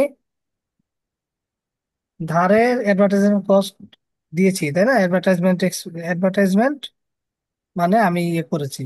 তাহলে আমার এখানে কি হবে, অ্যাডভার্টাইজমেন্ট এক্সপেন্স অ্যাকাউন্ট ডেবিট আর accounts payable credit. Advertising expense হচ্ছে একটা ব্যয়, এই ব্যয়টা এই 700 টাকা মূলধন থেকে বাদ যাবে। আর অ্যাকাউন্টস পেয়েবলে আমি এই যে এটা প্লাস করে দিলাম, মানে অ্যাকাউন্টস পেয়েবল যেহেতু ক্রেডিট হয়েছে, তাই এটা ক্রেডিট মানে হচ্ছে কি, ক্রেডিটকে আরো ইনক্রিজ করে, এখানে ক্যাশের লেনদেন হয়নি। 800 টাকা ক্যাশ দিছেন অফিস সাপ্লাইস আচ্ছা এর ভাই, এর আগে এগেনস্টে। একটা ইন কার্ড মানে কি বাকি ছিল 700 টাকা? ইনকাট মানে হচ্ছে নির্বাহ করা, এক্সপেন্স না, এটা মানে এক্সপেন্স বাকি? এক্সপেন্স নির্বাহ করা। 700 টাকায় এক্সপেন্স দেখানো হয়েছে যেটা ধারে, ও, ধারে এক্সপেন্স নির্বাহ করা হয়েছে, হ্যাঁ। এক্সপেন্স হলেই ওনার সিকিউরিটি থেকে বাদ দিবেন, সোজা কথা। হ্যাঁ, এখন ওটা কি ক্যাশ থেকে মাইনাস হবে নাকি দায়ের পাশে যাবে, সেটা নির্ভর করবে ওটা কি ক্যাশে টাকা দিছেন হ্যাঁ। নাকি বাকি রাখছেন। দায় হলে দায় থেকে। দায় করো যে অ্যাকাউন্টস পেয়েবেল, এখানে আমরা এই যে দিলাম, যোগ করলাম, এই যে অ্যাকাউন্টস পেয়েবেল, ঠিক আছে। 800 টাকা প্রদান করছি সাপ্লাইয়ের এগেনস্টে, তো supply expense debit cash credit 800 টাকা, এই যে 800 টাকা আমরা এখানে ক্রেডিট করলাম। আর সাপ্লাই সম্পদ আমার কাছে আসলো, একটা সম্পদ বাড়ছে একটা সম্পদ কমছে। 11,000 টাকা আর্ন করছেন সার্ভিস দিয়ে, তার মধ্যে ক্যাশ নিছেন হচ্ছে 3,000 টাকা রিসিভ করছেন, আর 8,000 টাকা বিল ধরে দিছেন। তাহলে এটা জার্নালটাকে দেখেন, জার্নাল 6 নম্বর জার্নালটা দেখেন। ক্যাশ ডেবিট 3,000 টাকা পাইছেন, অ্যাকাউন্টস রিসিভেবল ডেবিট আর সার্ভিস রেভিনিউ ক্রেডিট।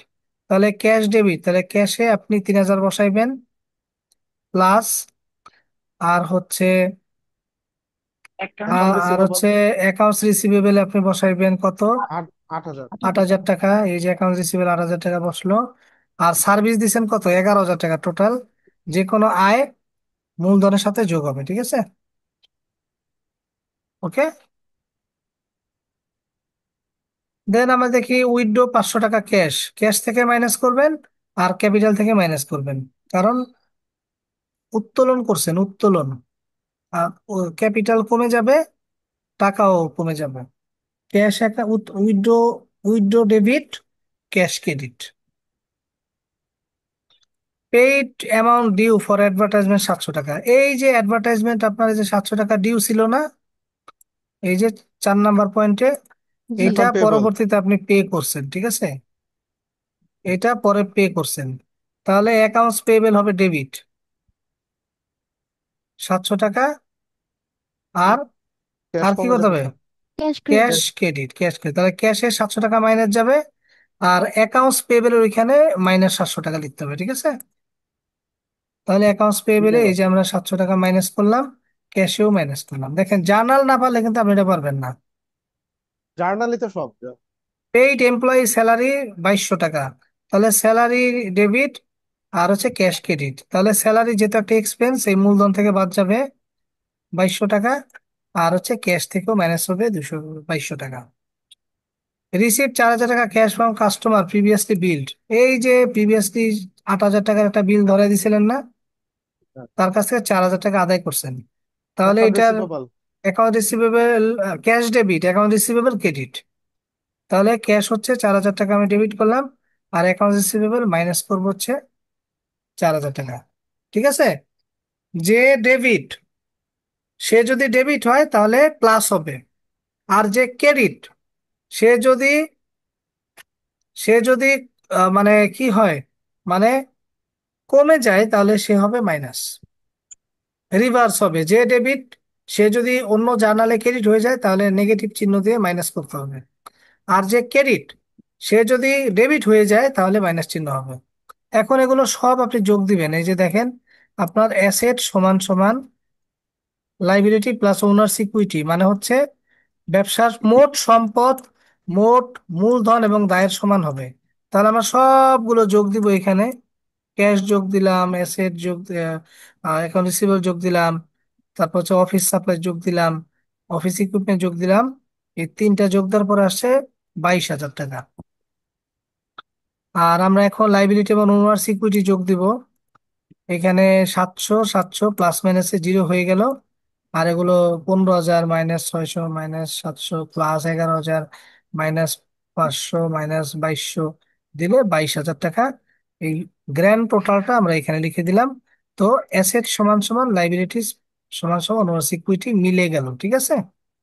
এই হচ্ছে অঙ্ক, এইভাবে আসবে। আপনি বুঝতে পারবেন আপনার অঙ্ক হয়েছে কিনা। যদি দুইটা মিলে যায় তাহলে বুঝলেন আপনার অঙ্ক হয়ে গেছে। বলেন এখন এইখানে কার প্রবলেম আছে বলেন। প্র্যাকটিস করতে হবে, প্রবলেম নাই ভাই। এখন এই যে বলেছেন আমি, আর এই যে এই যে আরেকটা অল্টারনেটিভ, অল্টারনেটিভ একটা অল্টারনেটিভ। দিছি না, জি জি অল্টারনেটিভটা যদি আপনি করেন, ঠিক আছে, অল্টারনেটিভটা করলে একটু জটিল হয়ে যায়। হ্যাঁ, আপনি আমার মনে হয় এইভাবে করলেই ভালো। ভাই, ওই যে অল্টারনেটিভটা দেখাবেন, এই যে নিচে। ভাই কমেন্টস গুলা কি মানে হালকা করে লিখে দিলে হয়ে যাবে তাই না? হালকা না, করে লিখে দিলে অল্টার আপনার জন্য ভালো। এই কমেন্টস লিখতে হালকা করে লিখে দিলে ভালো। ঠিক আছে, হালকা কোনো করে কারণে লিখে, কমেন্টস না লিখি ভাইয়া, না লিখে কি মার্ক কেটে নাম্বার এক দিবে? নাম্বার 2 নাম্বার কাটা যেতে পারে। আচ্ছা, 2 নম্বর কাটবে। হুম। কমেন্ট সেকশনে আরে যে যদি ভাই, যে হচ্ছে এইভাবে যদি করি, এই যে এই যে এইভাবে কথা বলতেছেন, হ্যাঁ হ্যাঁ, জি জি, এখানে এইভাবে তো করলে কমেন্টস। আর কি আপনার ঘর আরো বাড়বে, রেভিনিউ এক্সপেন্সের আলাদা ঘর করতে হবে। হ্যাঁ ঠিক আছে। এই যে এই ঘরগুলো অনেক বড় হয়ে যাবে। ঠিক আছে। তখন হ্যাঁ, আপনার এই যে, তখন আপনার এই যে এইটা, এইটা যোগ যোগ, এটা যোগ, এটা বিয়োগ। ঠিক আছে। এখানে তো এইভাবে করতে কমেন্টস হবে। লিখতে হয় না। আর ভাই, ওই যে মনে থাকবে যে রেভিনিউ হলে বাড়বে, এক্সপেন্স হলে কমবে। ভাইয়া কমেন্টস হ্যাঁ। যদি ওনাদের মনে হয় যে ভুল কমেন্টস লিখছি সেই জন্য কি কোনো মার্ক কাটবে? না না না, ওকে। কমেন্ট যে লেনদেনটা সরে লিখে দিবেন।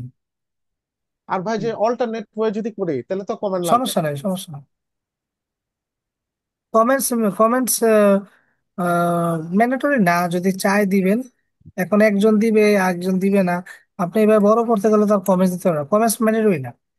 কিন্তু জার্নাল ভুল হইলে কিন্তু আপনি শেষ। ঠিক আছে। হুম। এখন আমি এখানে যতগুলো প্র্যাকটিস দিছি আপনাদের, এই টেবুলার অ্যানালাইসিস গুলো আপনি বাসায় প্র্যাকটিস যদি না করেন তাহলে কিন্তু এই ক্লাসের থেকে 10 পাইও বেনিফিট নিতে পারবেন না। এই যে এখানে অনেকগুলো প্র্যাকটিস আমি দিছি। হ্যাঁ, এই ভাই, যে যে এগুলি তো ভাই কঠিন ভাই, যে 3 নাম্বার যে রামার অঙ্কটা আছে, 4 নাম্বার, 5 নাম্বার, 6 নাম্বার। এই যে দেখেন এগুলো সব করেন। ঠিক আছে। ভাইয়া জার্নাল থেকে কি সরাসরি টেবুলার অ্যানালাইসিস ফর্ম কি আসবে না? না, ডাইরেক্ট জার্নাল থেকে টেবুলাতে আসবে না, ভাই। জার্নাল থেকে আসবে না, ডাইরেক্ট এটা অঙ্ক আসবে সিমিলার টু, এই যে হুবহু ভাবে। এই যে হ্যাঁ হ্যাঁ হ্যাঁ। এই যে এইভাবে তো আসবে, প্রুফ দ্য অ্যাকাউন্টিং রিকন, ইকুয়েশন। হ্যাঁ, এই দুইটা আসে, 12 নাম্বার আসে। একেবারে এইভাবে দেয়। ঠিক আছে।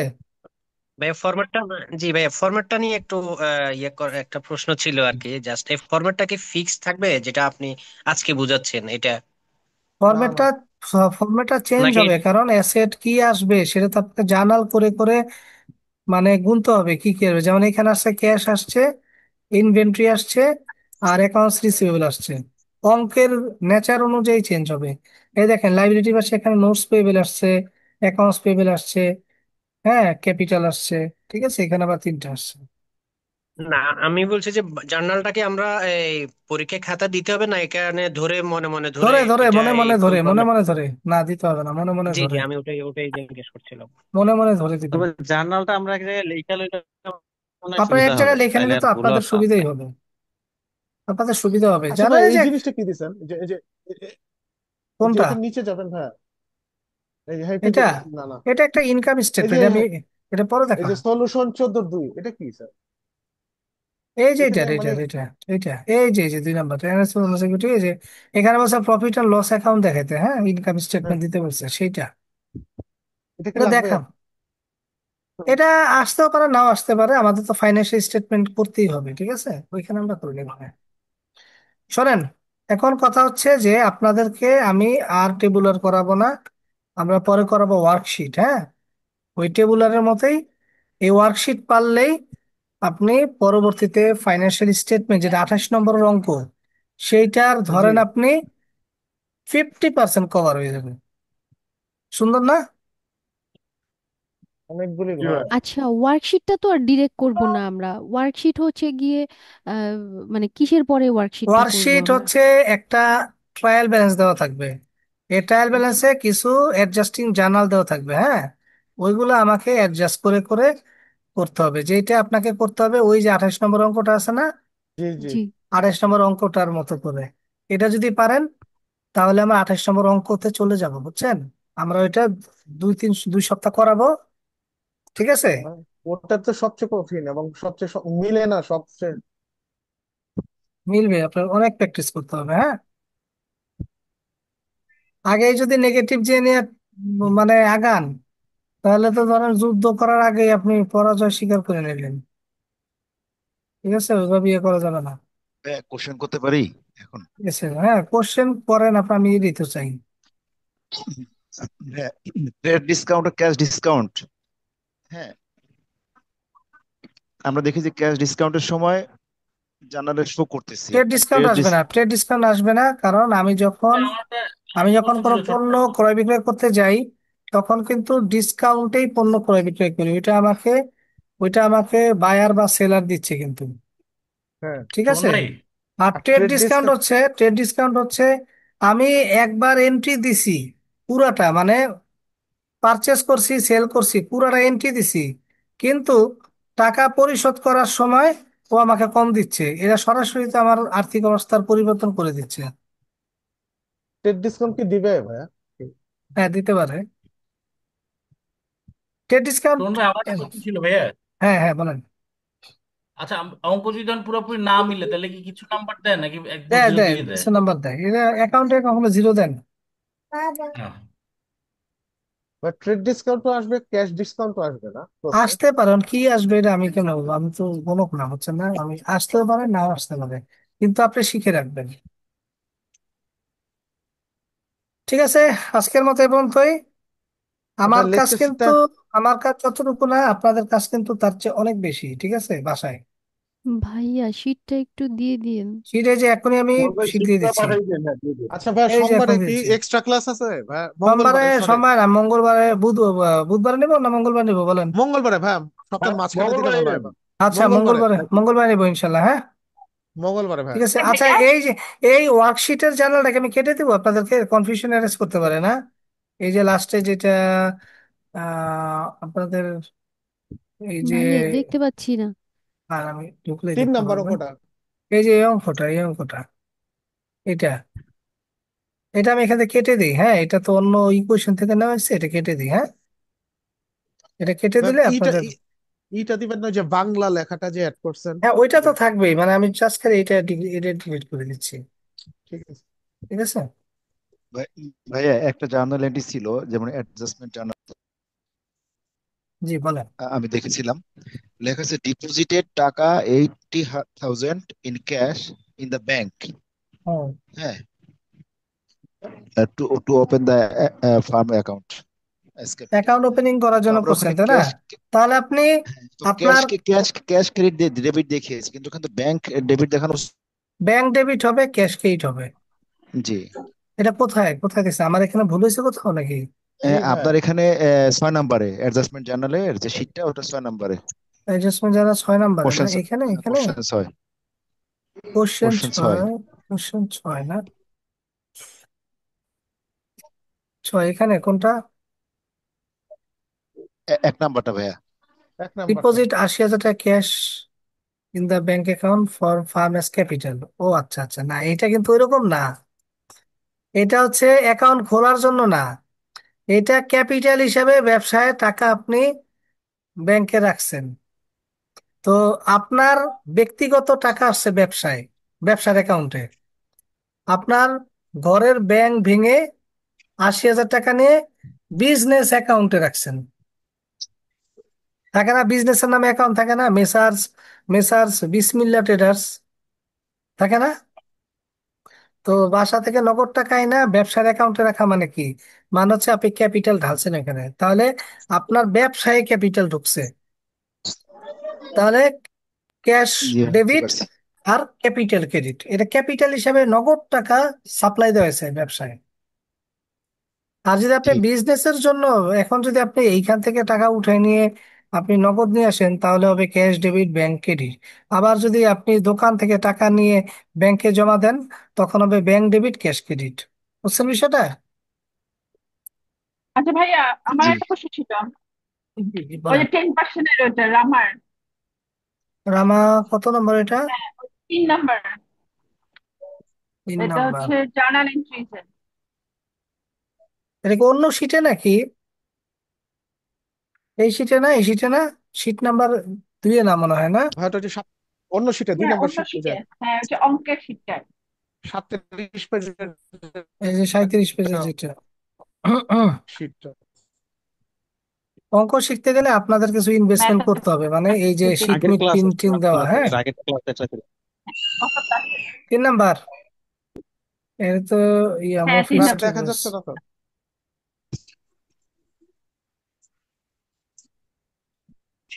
একটা মিনিট।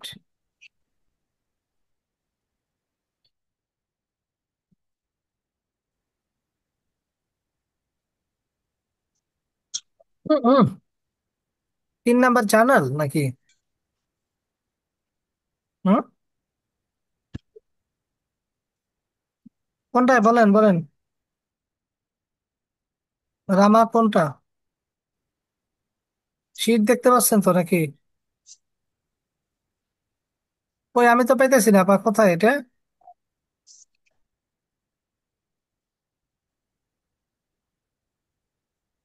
মিজান ভাই, এটা কি তো ব্যাপার?